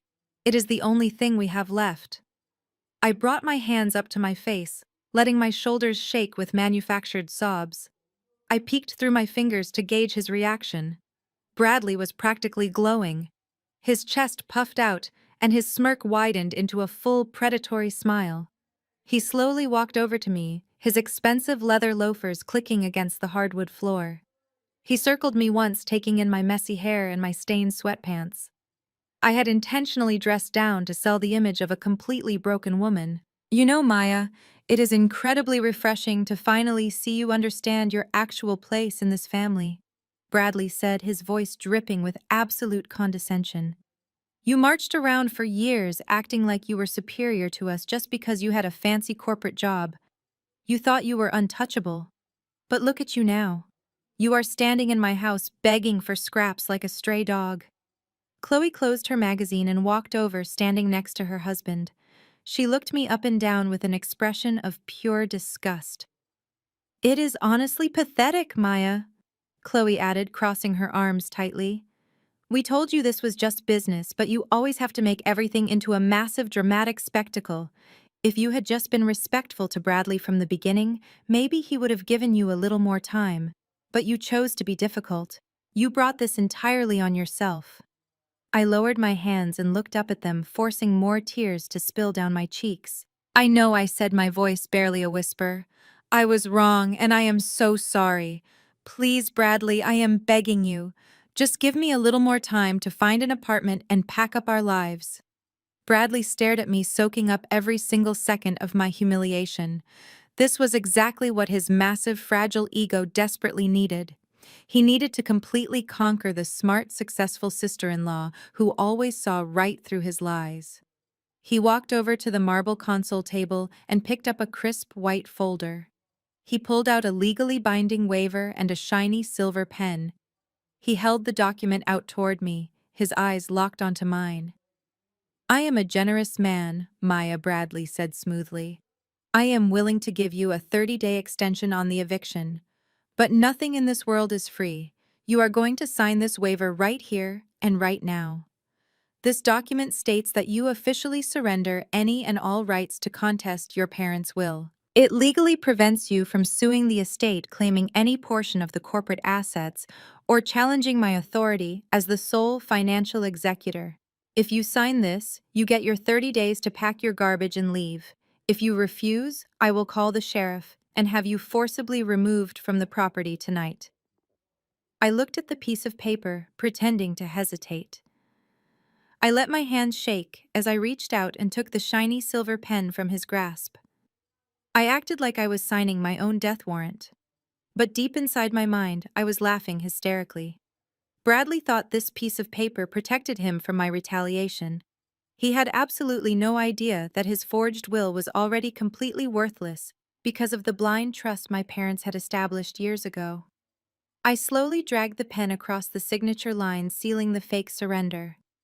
I handed the document back to him, keeping my head bowed in total defeat. Bradley snatched the paper from my trembling hands, folding it carefully and sliding it into his jacket pocket. He looked down at me with ultimate satisfaction, completely blind to the fact that he had just stepped perfectly into the center of my trap. Bradley let out a theatrical sigh of relief. He walked to the mahogany bar my father had designed and poured himself another scotch. He offered me nothing, swirling the liquid and taking a triumphant sip. You know, Maya, it did not have to be this ugly, he said, echoing in the quiet house. If you had just accepted that your parents knew what was best for their financial legacy, we could have avoided all this nasty legal drama. But you just had to push. I kept my eyes fixed on the floor, maintaining my persona of a defeated woman. What are you going to do with the restaurants? I asked, my voice barely above a whisper. I knew what he was going to do, but needed him to say it out loud to gorge himself on his own arrogance. Bradley chuckled, a harsh, dismissive sound. He took another sip and leaned against the bar. I am going to do what Richard and Elaine should have done a decade ago, he stated plainly. I am liquidating the entire restaurant brand.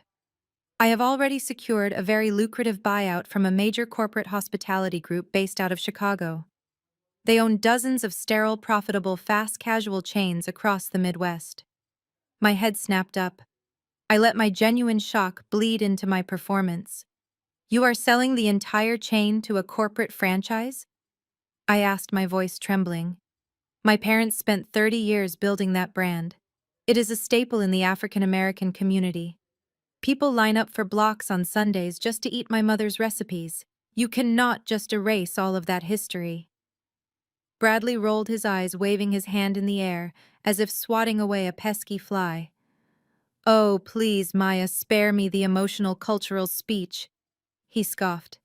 "Your parents ran those places like glorified soup kitchens. They gave out free meals on holidays and paid their staff way above market rate out of some misplaced sense of community loyalty. It was a financial nightmare. The buyers from Chicago do not care about your mother's secret recipes. They are going to bulldoze the original locations and replace them with drive-thrus. They are going to strip the menus down and mass-produce the food in cheap commercial commissaries." He walked closer to me, looking down his nose with an expression of absolute disdain. "Let us be brutally honest for a second, Maya," he sneered. "Your parents built an empire selling ghetto grease. It is completely unscalable. The Chicago Group is going to sanitize the menu, rebrand the entire chain, and market it to wealthy suburban neighborhoods. They are going to take the soul out of the soul food and turn it into pure, unadulterated profit. And I am going to walk away with a massive cash payout for facilitating the transition." The sheer disrespect in his words was suffocating. He was not just stealing their money, he was actively degrading their entire existence. He was taking the blood, sweat, and tears of my ancestors and reducing it to a racial slur and a corporate buyout. I slowly turned my head to look at my sister. I desperately wanted to see a flicker of outrage in her eyes. I wanted to see the daughter who grew up eating that food and watching our parents work 18-hour days finally stand up and defend her family. Instead, Chloe was sitting comfortably on the plush white sofa, a bottle of expensive pink nail polish resting on the glass coffee table in front of her. She was carefully painting her nails, her face completely blank. She did not even look up when Bradley insulted our parents' legacy. She simply blew on her freshly painted fingernails, checking the glossy finish under the chandelier light. "Chloe," I whispered, my voice thick with a mixture of horror and profound sadness. "Did you hear what he just called our parents' life work? How can you sit there and let him disrespect them like this? They gave you everything you ever asked for." Chloe finally glanced up, her blue eyes cold and empty. "Oh, stop being so dramatic, Maya," she sighed, returning her attention to her nails. "Bradley knows how to handle big business. Mom and Dad were old-fashioned and they did not understand modern scaling. We are about to be incredibly wealthy and I can finally launch my new lifestyle brand. You are just jealous because you are walking away with absolutely nothing. You should go pack your house before the sheriff comes." I stared at them, realizing they were both hollow and completely devoid of human empathy. I nodded slowly, wiping a fake tear from my cheek. "You are right, Chloe," I said softly. "I should go back home and pack." I turned away from my sister and began walking toward the heavy front doors. My shoulders remained slumped, and I dragged my feet against the hardwood floor to maintain the illusion of total defeat. As I passed the large marble kitchen island, I paused to grab my leather purse. I deliberately fumbled with the straps, letting my hands shake. In the process, I let a thick manila folder slide out from underneath my bag and drop quietly onto the polished marble surface. I did not look back. I simply walked out the front door and pulled it shut behind me, listening to the heavy click of the lock. Marcus was waiting in the car at the bottom of the driveway. I climbed into the passenger seat and immediately let out a long breath, dropping the pathetic victim persona.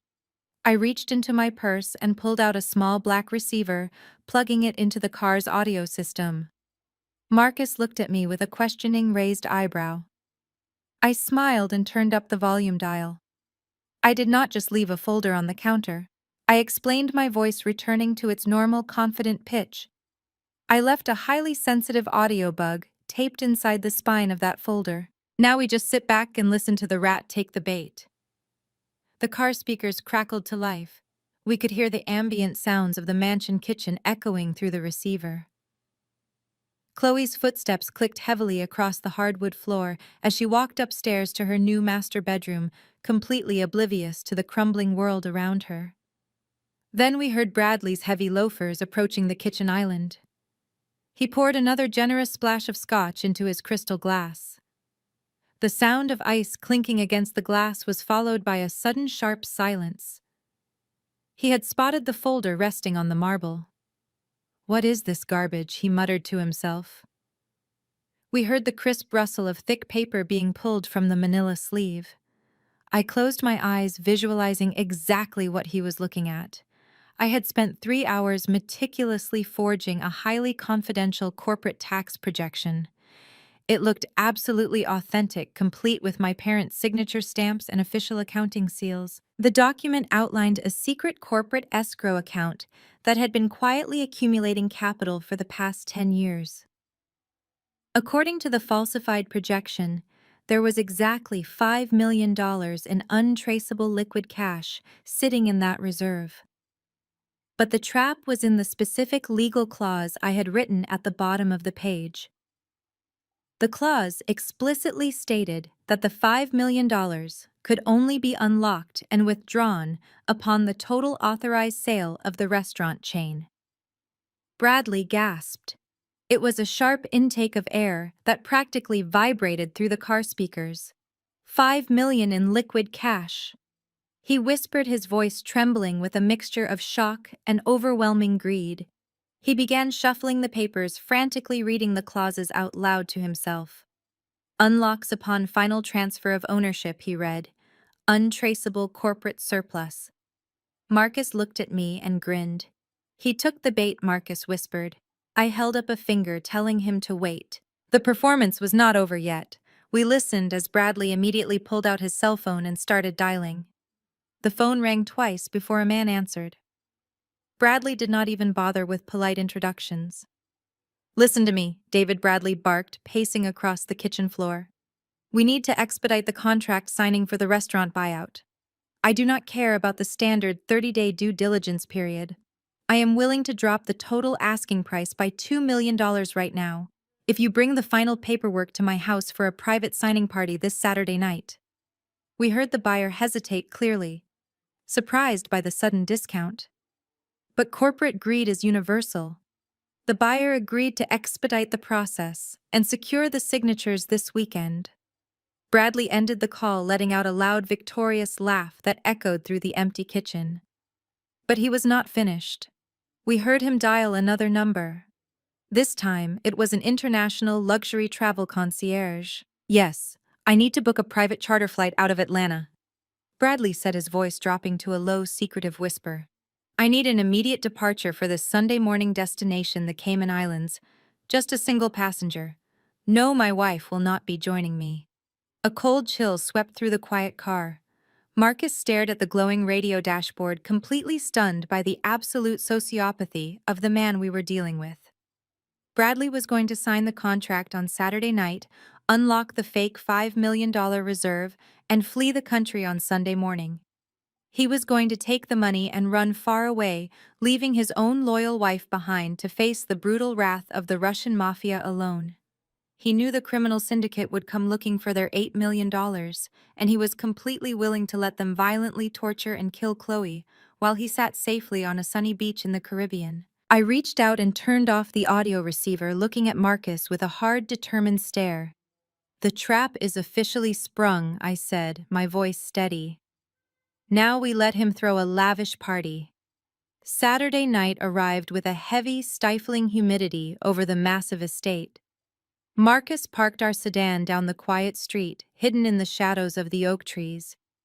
I watched through the windshield as luxury vehicles pulled through the wrought iron gates. Bradley had spared no expense using my parents' money to fund his victory lap. Valet drivers scrambled to park the sleek sports cars along the manicured lawn. Waitstaff carried heavy silver trays of expensive champagne through the front doors. The mansion was illuminated, looking like a beacon of stolen wealth against the night sky. We had tapped into the mansion's security cameras, giving us a live video feed of the living room on Marcus' tablet. The screen glowed intensely in the dark cabin. I watched Bradley working the room like a corrupt politician. He wore a pristine, tailored tuxedo, holding a crystal glass of expensive scotch, and laughing loudly with a tight group of wealthy white men. These were the corporate buyers from Chicago, eager to pave over my family history for a cheap franchise deal. Bradley was eagerly shaking their hands, believing he was just short hours away from a $5 million cash payday and a permanent escape to the islands. In the background of the live surveillance feed, I spotted my sister. Chloe was standing alone near the massive stone fireplace, wearing a glittering silver designer dress.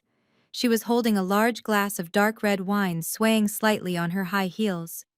While Bradley actively courted the corporate buyers, he completely ignored his own wife. He did not look at her, he did not speak to her, and he certainly did not tell her to pack a suitcase for the Cayman Islands. She was drinking heavily, totally oblivious to the horrifying fact that she was nothing more than temporary collateral damage in his exit strategy. She truly thought she was the untouchable queen, but she was actually the ultimate sacrificial lamb. I pulled my eyes away from the screen and picked up my cell phone. The time for silently gathering digital evidence was over. I dialed a direct emergency number I had acquired during my forensic investigation, the personal cell phone of Special Agent Miller from the FBI Financial Crimes Division. He answered, sounding irritated by the late hour.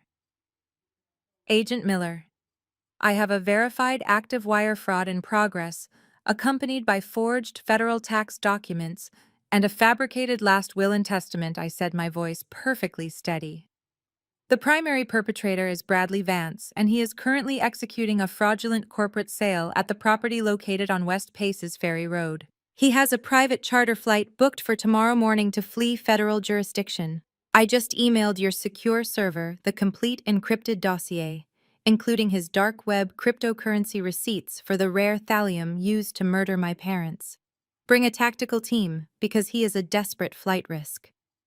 I hung up the phone before the agent could respond, knowing the undeniable digital evidence would immediately trigger a federal raid. Marcus looked at me, nodding his head in silent approval. But I was not finished yet. The FBI would arrest him, but I wanted him absolutely terrified before they arrived. I opened a highly secure encrypted dialing application on my mobile device. I had pulled the burner contact number for the holding company located in Cyprus, the direct line to the violent Russian syndicate debt collectors. I dialed the international number. It rang 4 times before a man answered with a heavy, threatening silence. I used an advanced voice modulation software program to mask my identity. I am calling regarding the $8 million margin debt owed by Bradley Vance, I said, keeping the artificial voice cold and robotic. He is currently at his Atlanta estate finalizing a massive corporate sale. He plans to take a $5 million cash reserve tonight and flee to the Cayman Islands tomorrow morning, leaving your debt completely unpaid. I suggest you collect your money tonight before federal agents raid the property. I terminated the secure encrypted connection instantly and deleted the application, erasing the digital trail. I leaned back against the leather car seat, taking a slow, deep breath to steady my racing heart. The heavy pieces were all finally in motion. The federal authorities were mobilizing their tactical units, and the dangerous Russian mafia was already dispatching an armed collection team to the mansion. Bradley had built a fragile house of cards directly on top of my parents' graves, and I had just lit the match to burn it all down. I looked over at Marcus and grabbed the metal door handle. It is time, I said. Let us go crash a party and watch his entire fake empire collapse around him. We stepped out of the sedan, and the thick, humid air immediately hit my face. I smoothed down the front of my simple black dress, a stark contrast to the glittering gowns and expensive tuxedos moving beyond the glowing windows. Marcus walked right beside me, his posture rigid and his eyes scanning the perimeter like a soldier entering a hostile combat zone. As we approached the grand entrance, a valet driver holding a tray of keys stepped into our path, trying to ask for our formal invitation. Marcus did not even break his stride. He simply locked eyes with the young man and kept walking, forcing the valet to quickly step aside. I reached out and pushed the heavy oak double doors wide open. The loud hum of overlapping conversations and the soft, elegant melody of a hired string quartet spilled out into the night. We crossed the threshold and walked straight into the grand foyer. The sheer opulence of the party was sickening. Waitstaff in crisp white shirts circulated with silver trays of imported caviar and vintage champagne. The corporate buyers from Chicago stood in a tight circle near the massive stone fireplace, laughing loudly at something Bradley was saying. My sister Chloe was slumped on a velvet sofa in the far corner, her wine glass tilting dangerously close to spilling on her expensive designer dress. Nobody noticed us at first. We were like two dark shadows slipping into a room entirely blinded by its own artificial light. But then Bradley turned his head to signal a waiter for another drink. His eyes swept across the foyer and locked instantly onto mine. The smug, arrogant smile vanished from his face so fast it looked like he had been physically slapped. His pale skin flushed with a sudden violent shade of red. He completely dropped his polished corporate persona in a fraction of a second. "What are you doing here?" Bradley bellowed, his voice echoing over the string quartet and silencing the entire room. He pointed a shaking finger directly at me. "I told you to get off my property. Get this trash out of my house right now." The live music screeched to a halt. Every single guest in the massive room turned to stare at us. The wealthy buyers from Chicago exchanged highly confused glances, whispering quietly among themselves. Two large security guards dressed in tight black suits immediately detached themselves from the walls and started walking rapidly toward us. They reached out to grab my arms, but Marcus instantly stepped in front of me, forming an impenetrable human shield. He planted his feet firmly and shoved the first guard back with enough force to send the heavy man stumbling into a glass cocktail table. "Do not even think about touching her," Marcus warned, his voice dangerously low and echoing through the completely silent room. "I am not leaving," I said, my voice projecting clearly and calmly across the massive space. "I promised you I would pack my things. Bradley and I am just here to gather a few remaining family assets before the end of the night." Bradley looked absolutely frantic. He looked frantically at his corporate investors, trying desperately to salvage his dignified image.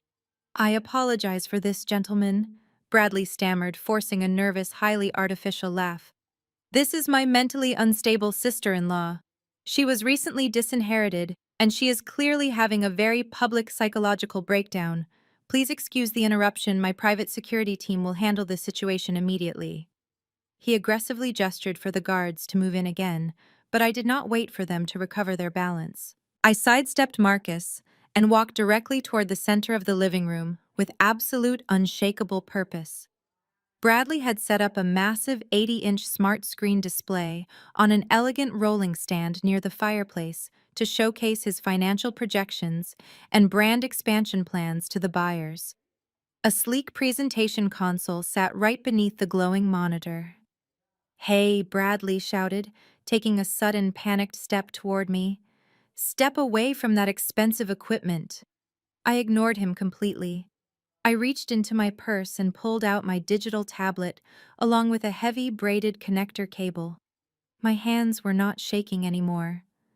The overwhelming grief and paralyzing fear that had suffocated me for the past week had been entirely replaced by a cold, lethal precision. I plugged the cable directly into the main input port of the presentation console. Bradley lunged forward, trying to snatch the tablet from my hands, but Marcus was significantly faster.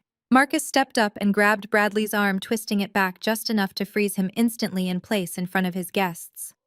"You are going to want to see this, Bradley," I said, staring directly into his terrified eyes. "You wanted to show your new business partners the true value of this family empire tonight. I think it is only fair that they see the complete financial picture before they sign any legally binding corporate contracts."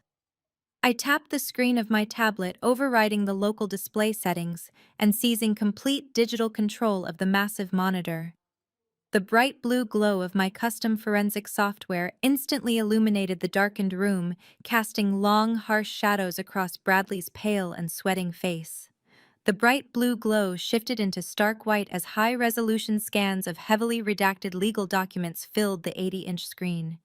The sharp contrast illuminated the grand living room like a lightning strike. I turned my back to the screen and faced the tight circle of wealthy corporate buyers from Chicago. "Gentlemen, I highly recommend you put your expensive pens back in your pockets," I said, projecting my voice so every person in the room heard every single syllable. If you sign any purchase agreement with this man tonight, you are actively participating in a $15 million corporate fraud, and the federal government will seize your assets by Monday morning. Bradley lunged forward again, screaming at the top of his lungs. "Turn that screen off!" he yelled, his face contorted in absolute panic. He looked desperately at the security guards, but Marcus shifted his weight, cracking his knuckles with a terrifying calm that kept them completely frozen in place. "Do not listen to a word she says," Bradley pleaded, turning back to the lead buyer. "She is a disgruntled relative, trying to extort us because she was written out of the will. David, please let us go to my private study and finalize the paperwork right now. We can call the police from there." David, the lead corporate buyer, took a slow, deliberate step away from Bradley. He adjusted his silver-rimmed glasses and stared intensely at the massive monitor. He was a ruthless businessman, and he did not become wealthy by ignoring massive legal red flags. "Hold on, Bradley," David said, his tone suddenly icy and deeply professional. "I want to read what she is projecting. We are talking about an 8-figure acquisition. I am not signing a single page if there is an active dispute over the chain of title. Proceed, young lady." I tapped my tablet, bringing the crucial paragraphs of the document into sharp focus. The room was so quiet you could hear the ice melting in the crystal glasses. "What you are looking at is an irrevocable blind trust," I explained, walking closer to the screen so everyone could follow my words. 5 years ago, my parents realized their soul food business was growing too rapidly. They wanted to permanently protect their legacy from financial predators. So they completely relinquished their direct personal ownership of the entire restaurant group, the commercial real estate portfolio, and the very dirt this mansion sits on. They transferred every single asset they possessed into this highly secure trust. I swiped to the next slide, projecting a side-by-side comparison of the blind trust and the fraudulent will Bradley had read at the lawyer's office just days prior. That means the miraculous new will my brother-in-law presented to the probate court last week is nothing but a completely worthless piece of paper. I continued, my voice ringing with total, absolute authority. "You cannot inherit or sell assets that the deceased did not legally own at the time of their death. The restaurant chain does not belong to my parents' estate. It belongs exclusively to the trust." A heavy wave of murmurs rippled through the crowd of local elites and party guests. Chloe finally stood up from the velvet sofa, her wine glass slipping from her hand and shattering against the hardwood floor. She stared at the screen, her mouth slightly open, struggling to process the complex financial truth through her alcohol haze. David frowned, reading the fine print on the glowing 80-inch screen. His eyes darted between the projected documents and Bradley's sweating face.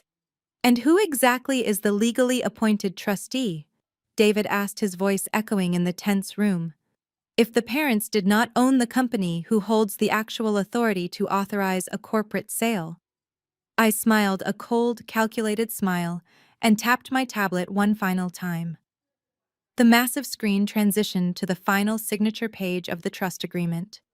It displayed my full legal name in bold black ink, right alongside the federal notary stamps, and my father's signature. "I am the sole trustee," I announced, watching the last drop of hope completely drain from Bradley's eyes.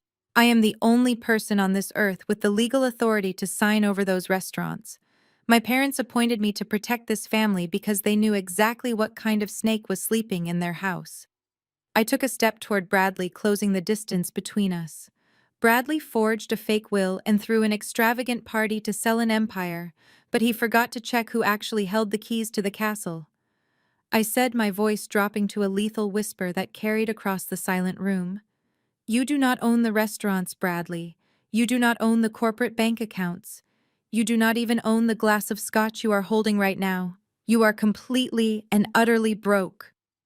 The heavy silence following my words was shattered by the sound of David throwing his expensive gold pen onto the marble table. The metal clattered loudly against the stone, echoing like a judge banging a gavel. David looked at Bradley with an expression of pure, unadulterated disgust. "You lied to us," David stated, his voice shaking with a mixture of anger and professional terror.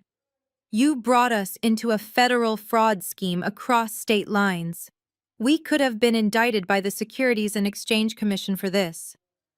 David turned to his team of executives and aggressively signaled toward the front door. We are leaving right now, David ordered. Do not speak to anyone and call our legal department the second we get into the cars. We need to completely scrub our association with this man before the authorities arrive. The Chicago buyers scrambled frantically, gathering their briefcases and suit jackets. They moved with the terrified urgency of men trying to outrun a burning building. Bradley completely panicked. He dropped his crystal glass of scotch, letting it shatter on the pristine hardwood floor. The amber liquid splashed against his expensive leather loafers, but he did not even notice. He lunged toward David, grabbing the sleeve of the older man's suit. "David, wait, please." Bradley begged, his voice cracking into a high-pitched, pathetic whine. "I can explain everything. It is just a minor legal misunderstanding with the probate court. We can still make the deal happen. I will cut the asking price by another $5 million right now. Just sign the preliminary paperwork. I need the money tonight, David, please." David violently ripped his arm away from Bradley's grasp. "Do not ever contact my firm again," David snarled. "If you call my office, I will personally hand over every email and recorded phone call we have directly to the federal authorities. You are completely toxic." David and his entire executive team stormed out of the living room, pushing past the bewildered party guests and rushing out the heavy oak front doors. The massive $15 million corporate buyout completely evaporated in less than 60 seconds. Along with it went the phantom $5 million cash reserve Bradley had desperately planned to steal. His escape route to the Cayman Islands was officially destroyed. He had absolutely nothing left to save him. Bradley stood frozen in the center of the grand living room, watching the open front door where his entire future had just vanished. His chest heaved up and down as his breathing became ragged and shallow. The realization of his absolute ruin finally crashed down upon him. He had no money, he had no power, he had no corporate buyers. And worst of all, he owed a highly violent Russian crime syndicate $8 million that he could no longer pay. He was a dead man, and he knew it. The sheer terror in his mind rapidly mutated into a blind, violent rage. He had lost everything, and he knew exactly who was responsible for his total destruction. He slowly turned his head to look at me. His face was completely contorted, his eyes wild and bloodshot. The polished Wall Street executive was gone, replaced by a trapped and desperate animal. "You ruined my life!" Bradley screamed, a guttural sound that tore through his throat, echoing against the high ceiling. He did not hesitate. He lowered his shoulder and lunged directly at me across the living room. His hands curled into tight fists, and his face twisted with pure murderous intent. He intended to physically destroy me right there in front of half the city elite. He charged like a wild bull, completely blinded by his own catastrophic failure. I did not flinch. I did not take a single step backward. I simply stood there looking at him with absolute cold indifference. I knew I did not have to move because Marcus was already in motion. Marcus stepped directly into Bradley's path, moving with the terrifying speed and precision of his military training. Before Bradley could even raise his hands, Marcus grabbed him by the lapels of his expensive tuxedo jacket. Marcus used Bradley's own violent momentum against him, twisting his body and sweeping his leg with brutal efficiency. Bradley flew through the air and crashed down onto the hard marble floor with a sickening thud. The impact knocked the wind completely out of his lungs, sending a shockwave through the room. Before Bradley could even gasp for air, Marcus dropped his heavy knee directly onto Bradley's chest, pinning him entirely to the ground. Marcus grabbed both of Bradley's wrists and twisted them behind his back, holding him face down against the cold stone. "Stay exactly where you are," Marcus commanded, his voice radiating absolute lethal authority. "If you try to move a single muscle, I will break both of your arms without hesitation." The remaining party guests erupted into absolute chaos. Local politicians and wealthy socialites shrieked in terror, grabbing their coats and rushing blindly toward the exits. They wanted nothing to do with the violent spectacle unfolding on the floor or the massive financial fraud that had just been exposed. The string quartet packed their instruments and fled. Within minutes, the massive grand living room was completely empty of everyone except me, Marcus, my sister Chloe, and the pathetic man pinned to the marble. I slowly walked over and looked down at Bradley. He was gasping for air, his cheek pressed hard against the floor, looking completely broken and defeated. But my revenge was still not finished. I turned my back on the pathetic sight of him struggling against Marcus and walked calmly back to the presentation console. The grand living room was eerily quiet now, stripped of the wealthy corporate buyers and terrified socialites. Only a few stragglers remained hovering near the doorway, too paralyzed by the unfolding drama to actually leave. My sister Chloe was still standing near the massive stone fireplace, her face pale and her hands shaking as she gripped a fresh glass of champagne she had poured during the chaos. I tapped the glowing screen of my tablet, advancing the presentation to the next slide. The massive 80-inch monitor blinked black for a fraction of a second before a high-definition video filled the display. It was the hidden footage from my childhood teddy bear camera. I reached over and pushed the master volume slider on the sound system to its absolute maximum limit. The heavy acoustic speakers built into the corners of the mansion roared to life. My father's voice boomed through the room, filled with an earth-shattering anger that made the floorboards vibrate. "I told you never to step foot in this house again," my father yelled from the digital recording. The footage showed Bradley sweating and pleading in the private study exactly 48 hours before the murders. Then came the fatal confrontation. "You secretly leveraged my restaurants to cover your Wall Street losses," my father roared, his voice echoing off the vaulted ceilings. "I am going to the FBI on Monday and cutting you out of everything." The audio cut off, leaving a ringing silence in its wake. Bradley thrashed violently under Marcus, trying desperately to hide his face from the screen, but Marcus simply applied more pressure to his spine, keeping him hopelessly pinned to the cold marble floor. I looked directly at Chloe. Her eyes were wide with pure horror, staring at the frozen frame of her husband, looking like a cornered rat in our father's study. "He did not just forge a will to steal a company, Chloe," I said, my voice slicing through the heavy air. "He murdered our parents to stop Dad from going to the federal authorities. He traded their lives to save himself." I tapped the tablet again. The video vanished, replaced by a complex series of digital financial ledgers and network pathways. I pointed at the screen, highlighting a specific encrypted transaction block. "This is a dark web cryptocurrency receipt," I explained, tracking the exact digital pathway with a bright red laser pointer. 10 days before Mom and Dad died, Bradley converted $2,000 into an untraceable digital currency. He used it to purchase highly pure thallium salts from an illegal underground marketplace. I swiped the screen to reveal the network map Marcus had generated. "And this is the digital confirmation ping the dark web vendor sent when the package was delivered," I continued. "It traces directly back to the IP address of your luxury high-rise apartment. He brought the murder weapon right into your home. The exact heavy metal toxin the medical examiner found in their blood. The exact poison he planted in my recycling bin to frame me for his crime." "No!" Chloe whispered, shaking her head frantically. Her voice was barely audible over the hum of the massive monitor. "No, he would not do that. He loves this family.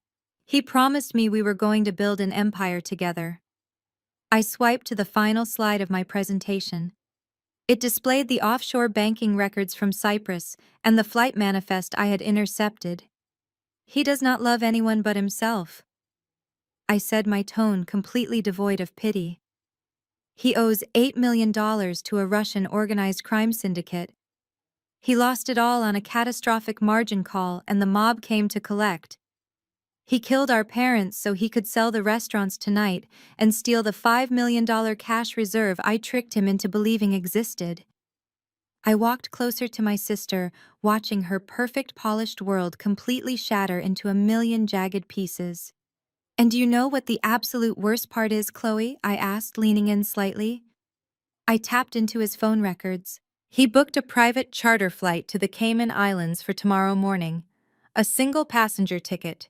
He was going to take the cash and vanish, leaving you sitting right here in this house, when the Russian mafia showed up to collect his $8 million debt. He set you up to take the fall and face the mob entirely alone. The crystal champagne glass slipped from Chloe's trembling fingers. It hit the stone hearth of the fireplace and shattered, sending glittering shards of glass and expensive alcohol exploding across the floor. Her knees buckled, and she collapsed onto the velvet sofa, letting out a hollow, agonizing wail that sounded like a wounded animal. The golden child finally realized she had married a monster who viewed her as nothing more than a convenient human shield. Bradley let out a muffled sob against the marble floor, realizing his entire web of lies had been surgically dismantled and exposed to the blinding light of the truth. He had absolutely nowhere left to hide. I stood over them both, breathing in the cold, sterile air of total victory, just as the heavy sound of blaring sirens began to wail in the distance, echoing through the dark Atlanta night. The wail of the sirens grew deafening as it echoed off the stone walls of the estate. Bright red and blue lights suddenly strobed through the massive bay windows, casting frantic shadows across the wrecked living room. Heavy boots pounded against the front steps before the oak doors were violently kicked open. FBI tactical agents in heavy riot gear swarmed into the grand foyer, their assault rifles raised and sweeping the room with laser sights. Local police officers poured in right behind them, including Detective Hayes, who looked completely bewildered by the sheer scale of the federal operation. I stood perfectly still with my hands visible by my sides, watching the inevitable conclusion to Bradley's arrogance unfold. Marcus slowly stood up, raising his hands in the air to show he was not a threat. He took 2 steps back, leaving Bradley writhing on the cold marble floor. Special Agent Miller walked into the room, his eyes scanning the massive digital presentation still glowing brightly on the 80-inch monitor. He looked at me and gave a brief professional nod of acknowledgement. He signaled to his tactical team. 2 heavily armored agents rushed forward, grabbing Bradley by the collar of his ruined tuxedo and dragging him roughly to his feet. They slammed him face first against the stone wall next to the fireplace to secure him. As the cold steel handcuffs clicked tightly around his wrists, Bradley completely lost whatever remained of his sanity. The reality of a massive federal indictment and a double homicide charge finally broke his mind. He thrashed against the agents, twisting his head to look over his shoulder. He did not look at me or the federal agents. He looked directly at his wife. "It was not me," Bradley screamed, his voice cracking in sheer panicked desperation. "It was Chloe. She was the one who wanted them dead. She bought the poison on the dark web because she knew their daily schedule." Chloe stopped crying instantly. Her breath hitched in her throat as she stared at the man she had sworn to love and protect. Bradley was practically foaming at the mouth, spewing rapid-fire lies to anyone who would listen to him. She hated them. Bradley yelled, his eyes wide and manic as the agents patted him down. She hated that they would not fund her stupid lifestyle brand. She manipulated me into the wire fraud. She is the mastermind who planned the entire thing. You have to arrest her right now. He was throwing the woman he married straight to the federal authorities, perfectly willing to watch her get a lethal injection if it meant shaving a few years off his own inevitable life sentence. The ultimate betrayal hit Chloe with the force of a physical blow.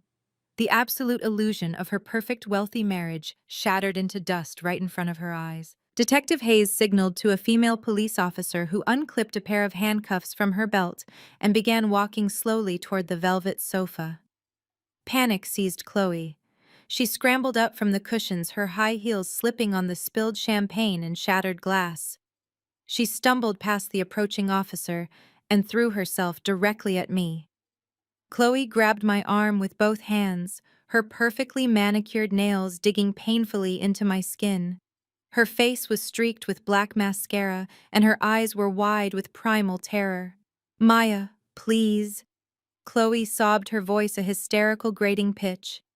"I am your sister. You know I would never do something like this.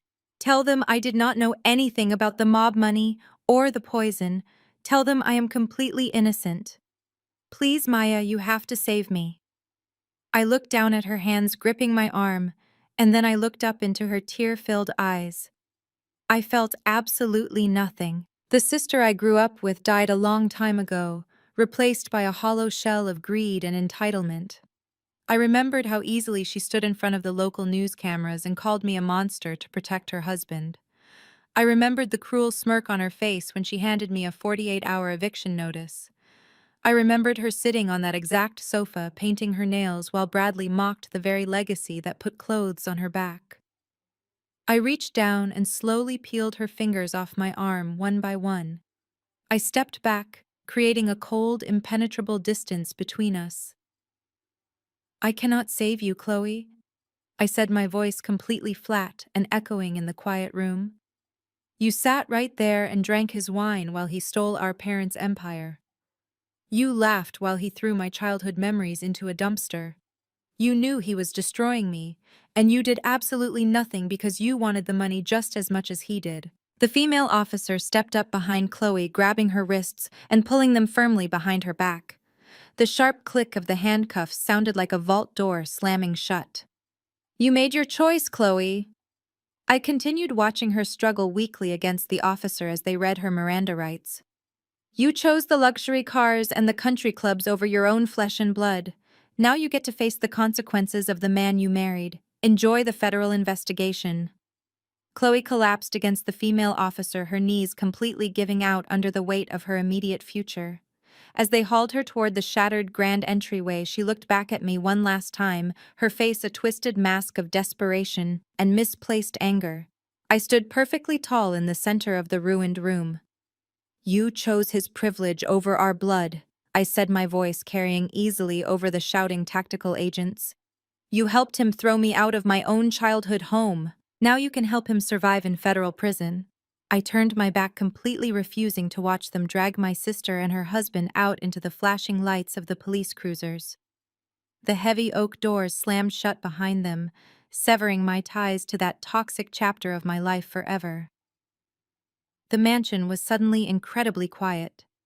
The chaotic energy of the party and the violent raid evaporated, leaving only the sound of my own steady breathing. Marcus walked over, stepping carefully around the broken champagne glass, and spilled wine on the marble floor. He wrapped his strong arms around my shoulders, pulling me close. We stood there in the profound silence, listening as the wailing sirens finally faded into the distant city night.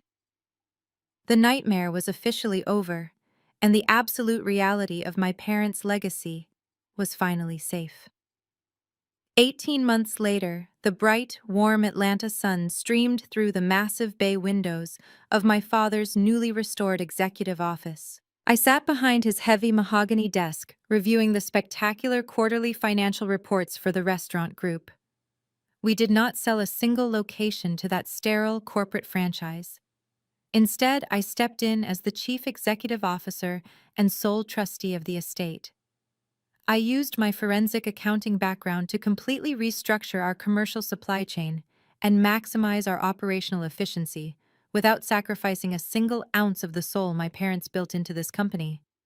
We kept my mother's original recipes, we kept our loyal, dedicated employees, and we even raised their hourly wages. Marcus completely overhauled our corporate cybersecurity infrastructure, ensuring no one could ever breach our private servers again. In fact, we just cut the ribbon on our 12th location, a beautiful, sprawling flagship restaurant right in the heart of downtown Atlanta. We established a fully funded culinary arts scholarship in my parents' names to help young aspiring chefs from the community build their own dreams. Every time I walk through the busy dining room and hear the loud laughter and see the genuine joy on our customers' faces, I know my parents are looking down with absolute pride. We protected their decades of hard work from the greedy people who only saw it as a quick, disposable cash grab. As for Bradley and Chloe, the federal justice system was entirely unforgiving. Bradley attempted to orchestrate a desperate plea deal by offering up operational information on the Russian crime syndicate, but federal prosecutors already had a massive mountain of irrefutable digital evidence against him. He was swiftly convicted of double homicide, massive wire fraud, and racketeering. he will spend the rest of his natural life locked behind concrete walls. Chloe tried relentlessly to play the innocent, naive victim in court, but the financial records proved she was fully aware of the forged corporate documents and the illegal eviction attempt against me. The judge saw right through her manufactured tears and handed her a 10-year federal sentence as an active, willing accomplice to the fraud. They truly thought they could outsmart the legal system and destroy me, but their own blinding narcissism became the exact weapon I used to systematically dismantle them. This entire horrific ordeal taught me a brutal but necessary lesson about the dark reality of toxic family dynamics. Manipulative people will often weaponize the concept of blood relation to guilt you into accepting their relentless abuse and their financial exploitation. They demand blind loyalty while offering nothing but betrayal in return. But loyalty is never an unconditional birthright. It must be earned, respected, and fiercely protected. You have to set ironclad boundaries, even with the people you grew up sharing a home with. You cannot let emotional attachment blind you to the dangerous reality of their actions. Above all else, I learned that financial independence and absolute financial literacy are the greatest shields you can ever build in this world. Abusers rely on your ignorance and your emotional reactions to maintain their control. But when you stay perfectly calm and know exactly how the financial system works, nobody can ever use it to erase you.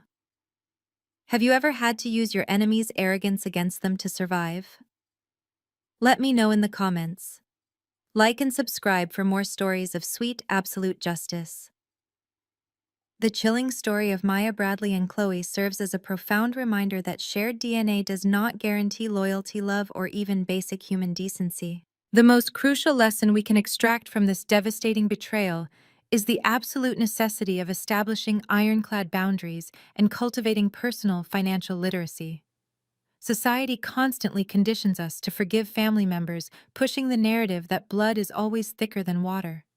However, toxic individuals often weaponize this exact sentiment to manipulate and exploit their own relatives. Chloe and Bradley hid behind the facade of protecting the family legacy while orchestrating a horrific double murder and a hostile corporate takeover. They relied on the arrogant assumption that Maya would crumble under the emotional weight of her profound grief and public humiliation.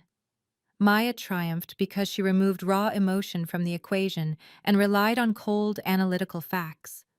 Her ultimate weapon was not violent vengeance, it was her deep forensic accounting expertise. Abusers and manipulators thrive in the shadows of your ignorance. They actively count on you, not reading the fine print, not understanding the dense legal jargon, and not knowing your basic rights. When you arm yourself with financial literacy and a comprehensive understanding of the systems governing your life, you immediately strip these predators of their power. Applied knowledge transforms you from a vulnerable target into an impenetrable fortress. Protecting your peace means recognizing exactly when a family member becomes a legitimate threat and having the immense courage to walk away without a shred of guilt. It requires knowing where your money is, understanding your legal standing, and absolutely refusing to be bullied by unearned arrogance. Take a hard look at your own inner circle today and commit to educating yourself on your personal financial rights before someone else tries to leverage your blind spots against you.